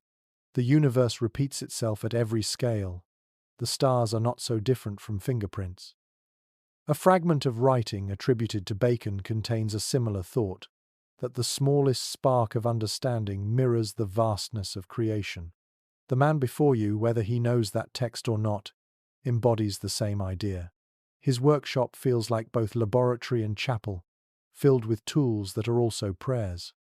The sunlight fades slowly, and the colours on the wall dissolve into soft grey. The old man removes his spectacles and rubs his eyes. Even the sun tires, he murmurs. But tomorrow it will return, and so will I. He begins to cover his instruments with cloth. Light is a teacher with endless patience. It waits for us to notice it again. Outside, the mist has lifted completely. The air smells fresh and sharp. You glance back once more at the cottage, its windows still glimmering faintly. Inside, the old man moves like a shadow, tidying his table, humming under his breath. The world feels lighter now, as if his lessons have folded the sunlight into your thoughts. You continue along the path, holding the lens up to the sky. The glass catches the fading rays, splitting them into color before letting them go again. You realize that every bit of light you have ever seen is older than your own breath, born in the same fire as the stars. The thought fills you with quiet awe. Somewhere behind you, the old man's laughter echoes faintly, as if the world itself is amused by its own brilliance. The last of the fog fades as afternoon spreads across the hills. The path leads toward a sprawling garden surrounded by a low wall of stone. Inside, the air is fragrant with rosemary, lavender, and thyme. Bees drift lazily among the blossoms, and the hum of their wings feels like a kind of music. A woman kneels by a bed of sage, trimming the stems with a small knife. When she looks up, her eyes are clear and steady. "Welcome," she says softly. "You have arrived at the Garden of Balance." Her voice carries the calm rhythm of someone who has spent a lifetime listening to the seasons. She rises and brushes dirt from her hands. "Everything alive teaches us something," she continues, "but only if we listen with both patience and humility." She leads you down a narrow path lined with rows of herbs. Some are green and tender, others grey and woody, their scents mixing in the warm air. The garden feels like a living library, every leaf whispering a different secret. In the Middle Ages, gardens such as this were both pharmacies and sanctuaries. Monks, nuns, and healers cultivated plants for medicine, food, and spirit. They believed that the Creator hid cures for every ailment in the soil. Physicians studied the doctrine of signatures, which claimed that the shape or color of a plant revealed its purpose. Red flowers for blood, yellow roots for the liver, heart-shaped leaves for the heart. Though modern science would later challenge such ideas, the method reflected a profound faith in nature's symmetry. The woman hands you a small sprig of mint. "For clarity," she says. "The scent is sharp and clean. The mind wanders less when the air smells honest." You smile, and she gestures toward a shaded corner of the garden where an old stone basin catches the trickle of a small spring. "That water," she explains, "has flowed here for longer than the house itself. Every generation has drawn from it. It remembers our thirst."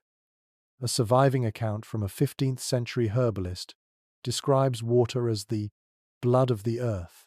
He advised that all remedies begin with pure water, for corrupted wells breed corrupted thoughts. His words suggest that medicine in this age was as much moral as physical. Healing the body meant realigning it with the harmony of nature. The woman kneels by the basin and drops a few petals into the water. They swirl gently before settling. "There," she says quietly, "a reminder that beauty must dissolve before it heals." Her movements are slow, deliberate, almost ceremonial. "Alchemy may speak of metals," she adds, "but true transmutation happens in the soil." She leads you to a table shaded by grapevines. Clay jars line its surface, each labeled in careful handwriting. "Chamomile for peace," rue for protection, yarrow for wounds. She opens one jar, releasing the sweet, earthy scent of dried petals. This one, she says, I call the companion. It steadies the heart when loneliness grows too large. You notice that her labels contain both practical and emotional uses, as if body and spirit are treated with equal care. A curious entry in a medieval medical manuscript supports this philosophy. It describes a balm for the heart, made from violet syrup and honey. The writer claimed it cured grief as effectively as fever. To modern readers, it sounds poetic, but perhaps the healer understood something timeless, that sweetness, taken slowly, can mend more than the flesh. The woman pours a cup of herbal infusion and offers it to you. The liquid is pale green and fragrant. You sip, and warmth spreads through you. Healing is conversation, she says gently. The plants speak quietly, but they always answer. She touches a small ivy leaf curling up the table leg. Even this one knows how to climb out of shadow. There is a moment of silence filled only by the hum of bees and the rustle of leaves. You feel as though the garden itself is breathing with you. She closes her eyes briefly, perhaps in prayer, perhaps in simple gratitude. People think the earth is beneath us, she says, but really, it holds us up. Every root remembers our weight. A letter from a nun in a Cistercian convent echoes her words. To tend a garden, she wrote, is to rewrite creation with gentleness. She believed that caring for plants taught the same virtues as prayer: patience, humility, and reverence for life's cycles. The woman in front of you might have been her twin in spirit, centuries apart. She walks toward a cluster of tall white flowers swaying near the wall. Angelica, she says, good for the lungs, better for courage. She plucks one bloom and hands it to you. Chew it when you are afraid. It will remind you that fear has flavor too. Her smile is kind, and the sunlight catches in her hair, making her look almost luminous. Scholars still debate whether medieval herbalists were guided more by observation or superstition. Some argue they relied on trial and error, others that intuition shaped their art. Perhaps it was both. The woman's confidence suggests that knowledge gathered through care is its own kind of science. She pauses at the edge of the garden, gazing toward the horizon where clouds drift like slow ships. Everything that grows here, she says, is part of a story that never ends. I only help it continue. Her words feel both humble and eternal. The wind stirs, carrying the mingled scents of mint and sage. You realize how calm your heartbeat has become, how easy it is to breathe here. The garden hums softly, alive with invisible harmony. When you finally turn to leave, she presses a small pouch of dried herbs into your hand. For rest, she says. Steep it when the world grows too loud. You thank her, and she nods, returning to her work with serene focus. As you walk away, the sun lowers behind the hills. The air glows with the last gold of evening, and the fragrance of the herbs lingers on your clothes. The sound of bees fades into silence, leaving only the steady rhythm of your own steps. You glance back once, and the woman is still kneeling among the flowers, hands moving gently through the green, as if she is stitching the earth back together one leaf at a time.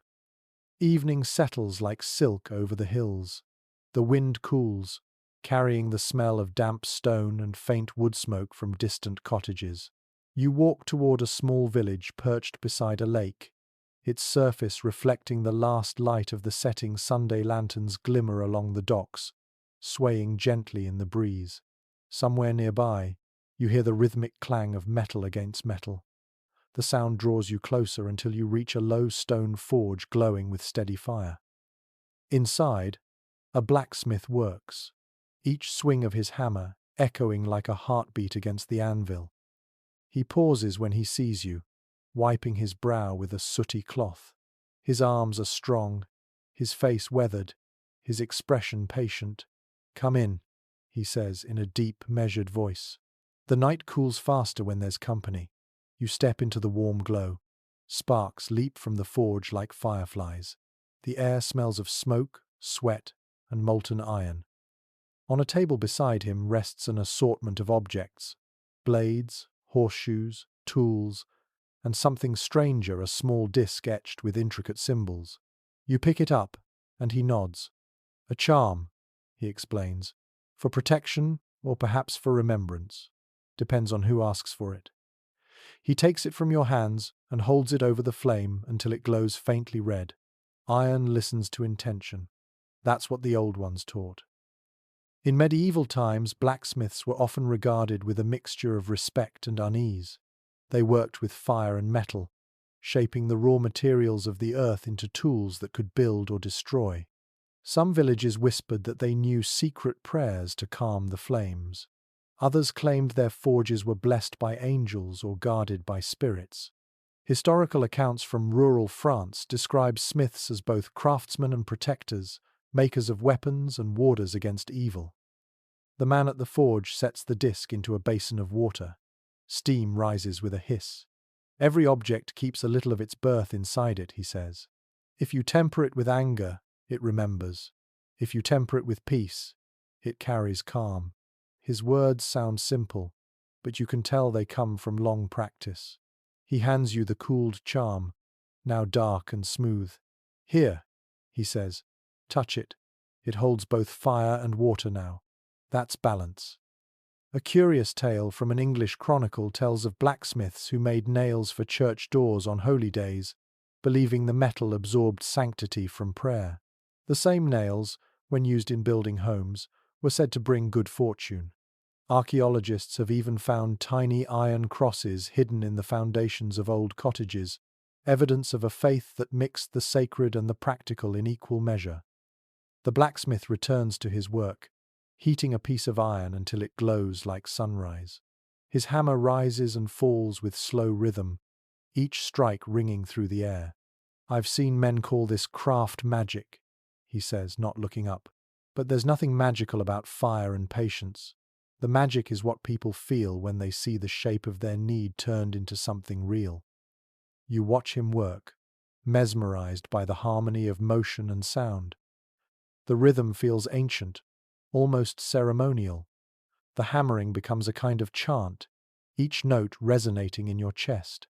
He quenches the blade, and steam curls upward, filling the room with the scent of iron and rain. That, he says quietly, is the moment I love most, the breath between heat and stillness. Scholars who study medieval craftsmanship often point out that the forge was both workshop and temple. Blacksmiths stood at the intersection of creation and destruction, transforming raw material into meaning. In some regions, they were even called upon to perform blessings, using the sound of hammering as protection against storms. Their trade carried echoes of mythic figures like Vulcan and Wayland, the divine smiths who shaped the destinies of gods and kings. The man sets his hammer down and takes a seat on a wooden stool. You know, he says, staring into the fire, I've never forged anything without thinking of someone. He gestures toward a rack of finished tools. That plough for a farmer who lost his old one in a flood. That ring for a sailor's wife. That blade for a knight who swore he would never draw it except in justice. His gaze softens. We all make promises with our hands, whether we realize it or not. A note from a 15th century guild record mentions that blacksmiths often engraved small symbols on their tools, signatures that also served as blessings. Some were simple crosses, others stars or circles. Historians still debate whether these marks were personal emblems or protective charms.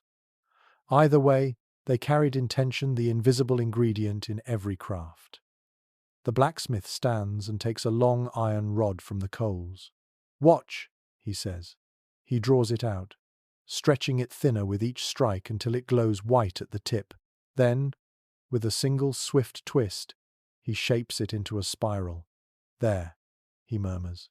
Energy in motion. That's what life is.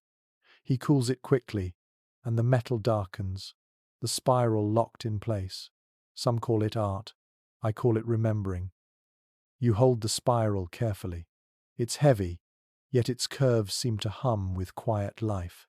Keep it, he says. It catches courage. His smile is faint but genuine. The world forgets that courage can be made.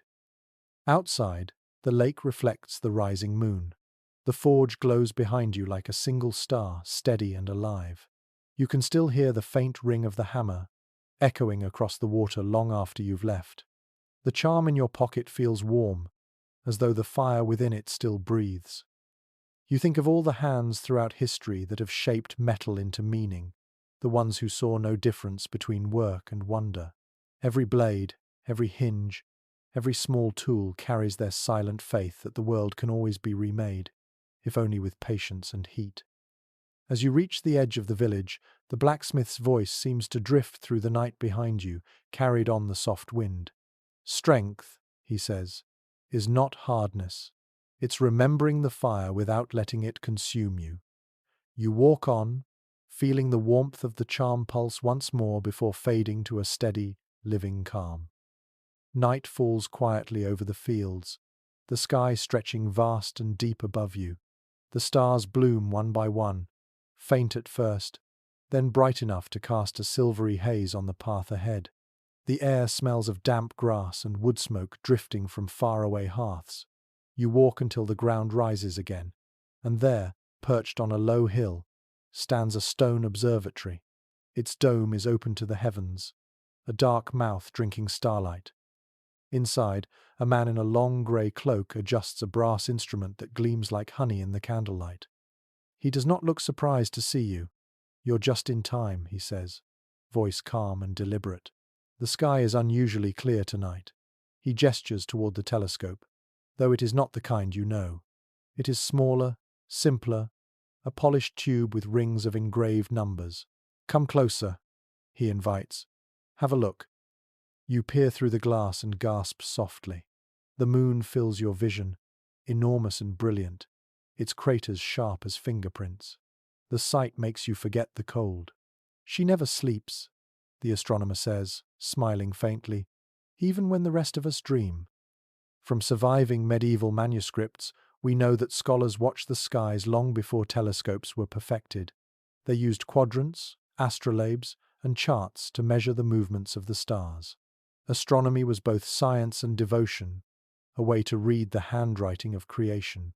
To study the heavens was to glimpse the architecture of the divine. The astronomer takes a parchment from the table covered with circles and lines. "This," he says, "is the dance of the planets."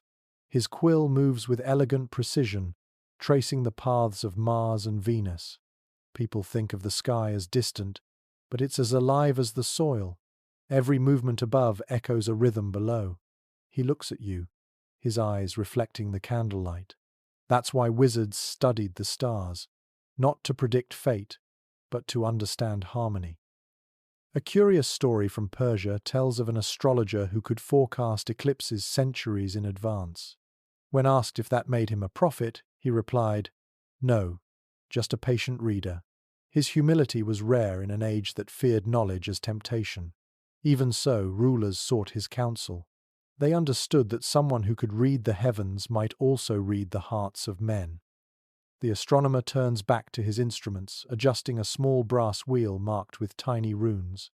"This piece," he explains, "came from Alexandria, or so my teacher claimed. Whether or not it's true, the idea comforts me that every discovery carries a trace of all who came before." He pauses, smiling. Knowledge, like light, travels farther than its makers ever imagined. Scholars today still debate whether medieval astronomers believed in astrology as literal influence or poetic connection. Some argue that they saw the stars as forces shaping human lives. Others believe they treated them as symbols, reflections of divine order. Whatever the case, their calculations were astonishingly accurate. In a world ruled by uncertainty, the stars offered the first form of consistency. The astronomer unrolls another parchment. It is filled with delicate drawings of the zodiac, each figure surrounded by tiny annotations. "People laugh at these now," he says. "They think we believed the stars controlled us. But that's not quite it. We believed the stars reminded us. They hold up a mirror. That's all." His tone is patient, thoughtful. "Look at Orion, for example. He rises every winter, just when the world feels most asleep. He is a lesson in endurance. A peculiar detail from a 14th century chronicle mentions a night when monks at Canterbury claimed to see a fiery cross in the sky. Some took it as a warning of war, others as a sign of divine grace. Historians now think it was a rare meteor shower, but at the time, it became legend. The astronomer chuckles softly when you mention it. The sky loves a good story, he says. We are the ones who insist on endings. He lifts a small instrument, shaped like a ring, and holds it up to the candlelight. An astrolabe, he says. This tells me where I stand in the world. He aligns the ring with a star, then lowers it.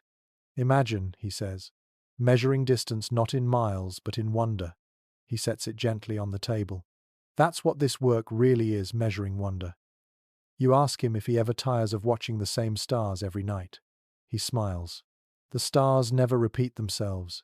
Even when they return differently. A cloud, a season, a breath of wind all change the story. He glances upward through the open dome. Besides, he adds, they remind me how small I am, and that is a kind of peace. An account from a monastery in Spain records a monk who built his own observatory on the roof of the abbey. He spent every clear night charting constellations and writing poems about them. One line survives. To watch the sky is to feel God thinking. Perhaps this astronomer would agree. He hands you a cup of spiced wine, still warm from the fire. Drink, he says. It helps the mind travel further. The taste is sweet and smoky, the warmth spreading through you. He turns his gaze to the horizon, where a faint ribbon of light hints at dawn. Do you see? He asks quietly. That glow is the world beginning again. You follow his gaze. The stars fade slowly, surrendering to the soft blue of morning. People think day replaces night, he says, but really they share the same light. The sun and the stars are family. We simply forget to look.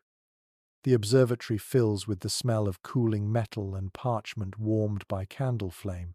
The astronomer begins to tidy his tools, humming under his breath. I used to think I was learning about the heavens, he admits. Now I think I'm learning how to look without fear. Outside, the first bird calls ripple through the still air. You step into the chill and look back. The observatory stands quiet now, its dome closing like an eyelid. The last glow of the candle flickers once in the window before vanishing. You keep walking, the echo of his calm voice lingering in your thoughts. The sky above brightens, but you can still see one last star, pale yet stubborn. You think of his words, measuring wonder. Perhaps that is what all the seekers and wizards were doing. In their own ways, measuring wonder, learning patience, tracing beauty until it revealed itself as truth. Morning spills across the landscape in ribbons of gold. The chill fades, replaced by a soft warmth that carries the smell of wildflowers and tilled soil. You walk along a dirt path that winds through fields of wheat rippling like a golden sea. Birds swoop low, and somewhere in the distance, a shepherd calls to his flock. The rhythm of life here feels older than language, steady and unhurried. For the first time in many nights, you sense that the world itself is exhaling. Ahead, a small village nestles beside a low hill. Smoke curls lazily from its chimneys, and the faint sound of laughter drifts from a courtyard. When you arrive, you find people gathered around a large wooden table, their hands busy carving, weaving, and painting. Children run between them, scattering bits of straw and colour. This is not a festival, but something quieter, a day of making. A woman notices your curiosity and smiles. We craft for the season, she says. When the earth changes, we must answer. She gestures toward her work, a small figure shaped from straw and twine. Its face is simple, its body tied neatly with ribbons. For good harvests, she explains. Every home keeps one. It reminds us to give thanks before we take. Historical notes from rural Europe confirm such traditions. Farmers and artisans created small figures or tokens each season, blending practical rituals with symbols of gratitude. They were not worship but remembrance, ways to acknowledge nature's cycles. Some called them charms, others called them gifts. In these customs, Everyday life and quiet faith intertwined until they became indistinguishable. You sit beside an older man who is carving an intricate box from oak. The shavings fall in curls at his feet. "This is for my daughter's wedding," he says, his voice calm. "I carve a blessing into every surface so it will last longer than my words." He points to the inside of the lid, where faint lines form the shape of a tree. Roots for strength, branches for hope. His hands move slowly, sure of their purpose. A letter written by a 15th century craftsman contains a similar sentiment.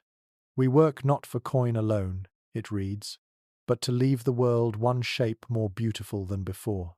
The craftsman's words remind you that every act of creation, however small, becomes a kind of offering to time. The villagers around you hum as they work. One paints patterns on clay jars, spirals and dots that seem to move when the light shifts. Another woman weaves a garland of wheat and cornflowers, her fingers deft and precise. "Each knot holds a wish," she says. "We hang them by the door, so the wind remembers us kindly."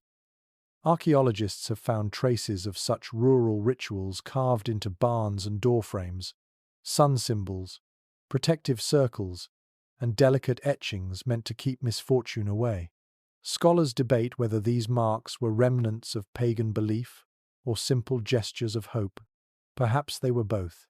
Human hands have always needed to turn fear into form. A child runs up holding a small clay whistle shaped like a bird. When he blows into it, the sound is clear and sweet. The villagers cheer softly. "He made it himself," someone says. The boy blushes with pride, and for a moment, the entire square seems brighter. The woman beside you laughs. "See," she says, "even joy can be built." In many parts of medieval Europe, communal craftsmanship was more than economy, it was social glue. People gathered to repair tools, spin wool, or carve charms, but also to share stories. The boundary between work and art blurred easily. Every task carried rhythm, every rhythm a touch of music. In such gatherings, wisdom was passed without lectures, carried in songs, gestures, and memory. A curious account from a traveller in Brittany describes a midsummer night when villagers burned wooden wheels filled with straw and herbs, rolling them down hills to bless the fields. The practice was said to chase away disease and invite rain. To an outsider, it may have seemed superstition, but to those who watched, it was poetry made from motion and flame. The man beside you finishes his carving and sets down his knife. "It's the shape of love," he says quietly, solid, but never still. He runs his fingers over the grain of the wood, as if feeling the heartbeat of the tree that once lived within it. "We take from the earth," he says, "so we must also give it meaning." His words stay with you long after the echo of his voice fades. The villagers begin to tidy the tables as the sun sinks lower. Someone lights a small fire in the square. Its smoke rises straight into the evening air. People gather around it, holding their finished works close to the warmth. One by one, they lift their hands toward the sky, not in worship, but in quiet gratitude. A record from a monastery describes similar gatherings, where monks and farmers would share meals after a day's labor, giving thanks for both the work and the rest that followed. The line between sacred and ordinary blurred until both became one rhythm of living. You stand beside the fire, feeling its heat against your skin. The light flickers over the straw figures, the carved wood, the painted jars. Every object seems alive with intention. You realize that magic may not always require mystery. Sometimes it exists simply in attention, in the act of shaping something with care.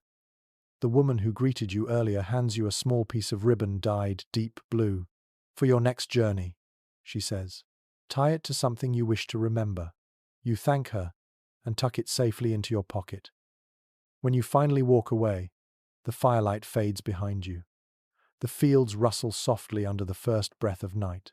You imagine the villagers' laughter lingering in the air, rising with the smoke to join the stars.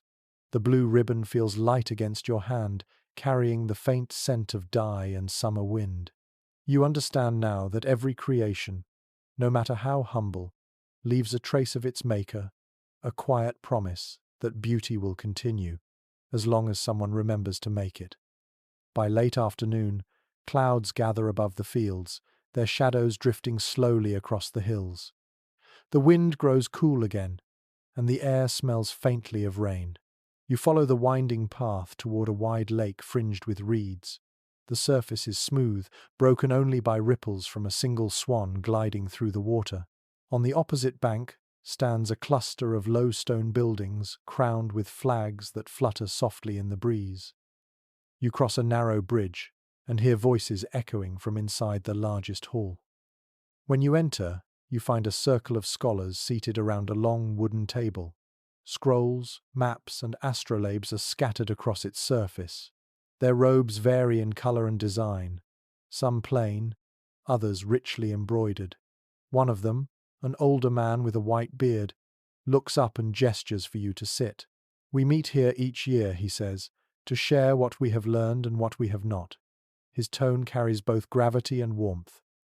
A young woman beside him unrolls a map covered in markings of ink and charcoal. "The trade routes," she explains, "follow the stars. The winds mirror their movement." Another scholar adds, "Alchemy, medicine, and navigation, they are all threads of the same cloth." They speak with ease, finishing one another's thoughts as if weaving a single fabric of ideas. Historical accounts reveal that such gatherings, though rare, did exist. They were informal councils of knowledge, where travelers, healers, astronomers, and philosophers exchanged discoveries outside the reach of kings or clergy. These circles functioned like quiet constellations across Europe and the Near East, passing information in coded letters and shared symbols. One scholar opens a wooden chest and removes a crystal sphere no larger than an apple. Light scatters through it, painting the walls in pale color. "This came from Venice," he says softly. "The glassmakers call it frozen light. We use it to test refraction." He places it on the table, and the others lean closer. The young woman smiles. "We use it for meditation," she says.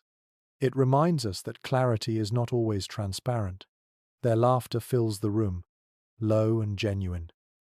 A curious detail from a 15th century journal describes a similar meeting held in a monastery cellar, where scholars from different lands compared notes on astronomy and language. They spoke in whispers, translating ideas across Latin, Arabic, and Hebrew.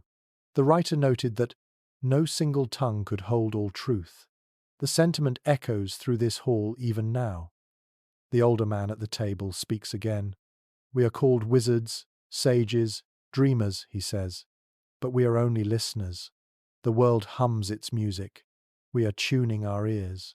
His hands rest gently on a weathered book filled with equations and symbols. "There is power in names," he continues, "but more in understanding what cannot be named." Some historians call these councils the roots of the Renaissance. Others describe them as myth.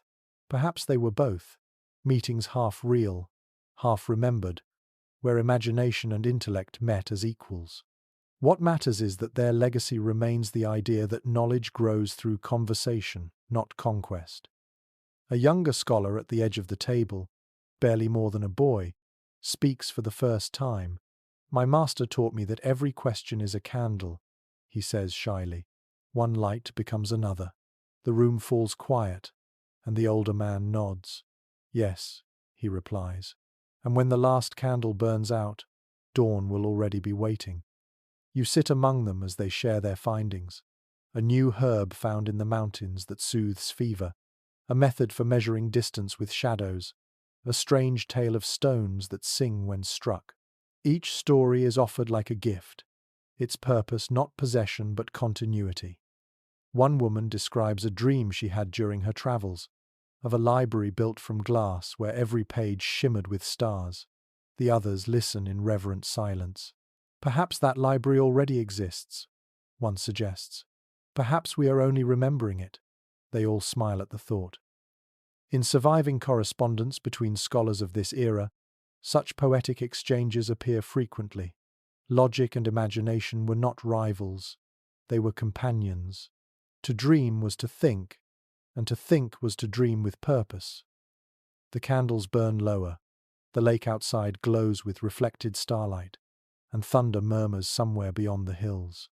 The scholars begin to pack their tools, tying scrolls with ribbons, wrapping instruments in cloth. The older man extinguishes the final candle and looks at you. Knowledge, he says, is not meant to be kept. It must travel, like light. You follow them outside as the first drops of rain fall. The scent of wet earth fills the air. The group disperses quietly, each scholar taking a different road into the night. You watch their lanterns fade one by one, until only the sound of rain remains. There is something profoundly human about the image. A handful of people gathered in the dark, trading ideas like small embers, trusting that those sparks will survive long after they themselves are gone. The thought makes you smile. You pick up a small stone from the path, still warm from the day's sun, and slip it into your pocket. As you begin to walk again, lightning flickers behind the clouds, illuminating the hills in brief flashes of silver. The rain intensifies, steady and rhythmic. You pull your cloak tighter and keep moving, each step echoing softly on the soaked earth. Somewhere behind you, the lake gleams faintly, holding the memory of that circle of light, the last gathering of wizards before the world began to call them scientists. The storm passes quietly in the night. By morning, the air feels washed and new, carrying the scent of rain-soaked earth and wild mint crushed beneath your boots. Mist drifts lazily across the fields, clinging to the edges of trees like silk. You walk slowly, following the soft rush of a nearby river, until you reach a clearing where sunlight filters through in gentle streams. The world around you glows with that rare stillness that follows rain, when every leaf seems to hold its breath. At the center of the clearing stands a lone figure wrapped in a grey cloak. Their back is to you, and they are tracing patterns in the mud with the tip of a staff. When they turn, their face is calm and lined with years, their expression serene. "You've walked far," they say softly. "The road remembers your steps." You realize this must be the last of the old wanderers, the keepers of forgotten knowledge, who move unseen through the folds of history.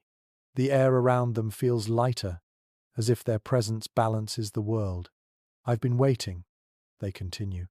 "Not for you, but for anyone who still listens." They gesture for you to sit beside the river. The water glimmers with fragments of light, each ripple catching the sun like a whisper of glass. "The first magic," the figure says, "was silence. Before words, before spells, there was the quiet between heartbeats where everything began." Their voice carries the weight of centuries, but it soothes rather than commands. Every secret the old wizards kept was meant to return to silence someday. That is how the circle closes. Historical records from later centuries describe such mystics as the last guardians of oral wisdom. They wandered from village to village, teaching through riddles, songs, and small acts of kindness. Some called them philosophers, others beggars, but to those who listened, their words lingered like echoes of ancient truths. The figure stirs the water with the staff, creating spirals that dissolve almost instantly. "We forget," they say, "that knowing too much is another form of blindness." Wizards learned this the hard way. They built towers to reach the sky, only to realize that the sky had already been within them. You feel the truth of that settle in your chest. The world has changed, but the longing to understand it has not.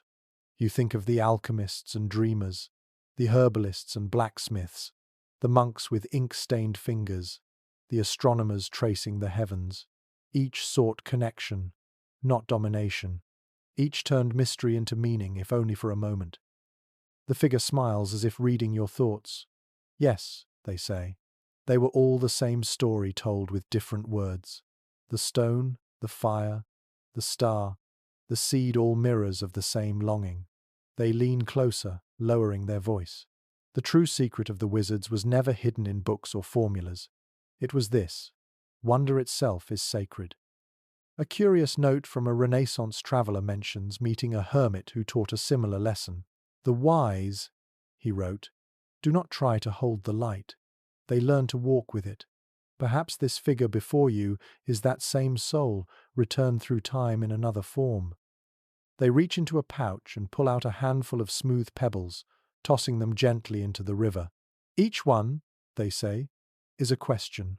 The ripples are the answers. The trick is knowing when to stop watching. Their laughter is soft and kind. You have seen enough to know that secrets are only doors. The key is curiosity, but the home beyond it is peace. The wind shifts, carrying the scent of pine and wet moss. You feel the calm settle deep into your bones. The figure stands, adjusting their cloak. The age of wizards ended when people stopped believing in silence, they say. But their wisdom never truly left. It hides in every craft, every kindness, every gaze that lingers too long on the stars. They step back, letting the light fall fully on their face. Now it is your turn, they whisper. Carry it forward, not the magic, but the attention. Wherever you go, let the world be astonished that you are listening. You blink, and for a moment the figure seems to fade, blending into the mist and the brightness of morning. When you look again, they are gone. Only the sound of the river remains, patient and eternal. You sit for a while, letting the calm soak into you, feeling time itself slow down to a heartbeat. The sky clears completely, revealing a flawless blue. A bird lands nearby, pecking at the ground before taking off again. The rhythm of its wings matches the rhythm of your breath. Everything feels connected, quiet, and alive. You rise slowly and begin to walk once more. The world around you is unchanged, yet it seems newly illuminated. Every blade of grass glows with purpose. Every sound feels deliberate. You understand now that the true magic of the medieval wizards was never in their potions or spells. It was in their gaze, the way they saw the ordinary as miraculous, the invisible as near. You pause at the edge of the clearing to look back one last time. The river glitters under the sun, and the faintest trace of a staff's mark remains in the mud before the water erases it. You whisper a quiet thank you and continue on your way, the echo of their voice mingling with the breeze. The path softens beneath your steps. The air grows warm and slow, carrying the hush of early evening. You can almost feel the world relaxing with you, as if the soil, the trees, and the fading sky are exhaling together. Each breath you take feels longer, deeper, steadier. You think of everything you have seen, the old towers, the forests, the alchemists and their glowing furnaces, the soft chants, the mirrors and lenses that caught the light. Every moment now folds gently into one tapestry, shimmering faintly with memory. The wizards, you realize, were never meant to disappear. They simply became part of everything that endures. The wind brushes your cheek like a final blessing. The smell of rain lingers, sweet and clean. The horizon fades into dusk, and the first stars begin to bloom again, distant but kind. Their light feels like the soft closing of a long story, a whisper that says, "Rest now. The world will keep turning." You close your eyes for a moment, and the river's murmur becomes a lullaby. Every sound blends into calm, the slow breath of water, the rustle of leaves, your heartbeat settling into the rhythm of the earth itself. You have traveled far enough. The secrets are safe. The story has circled back to silence. Sleep well, dreamer. You have found what the wizards found: peace in curiosity, wonder in stillness. The night holds you gently now, and the stars are keeping watch.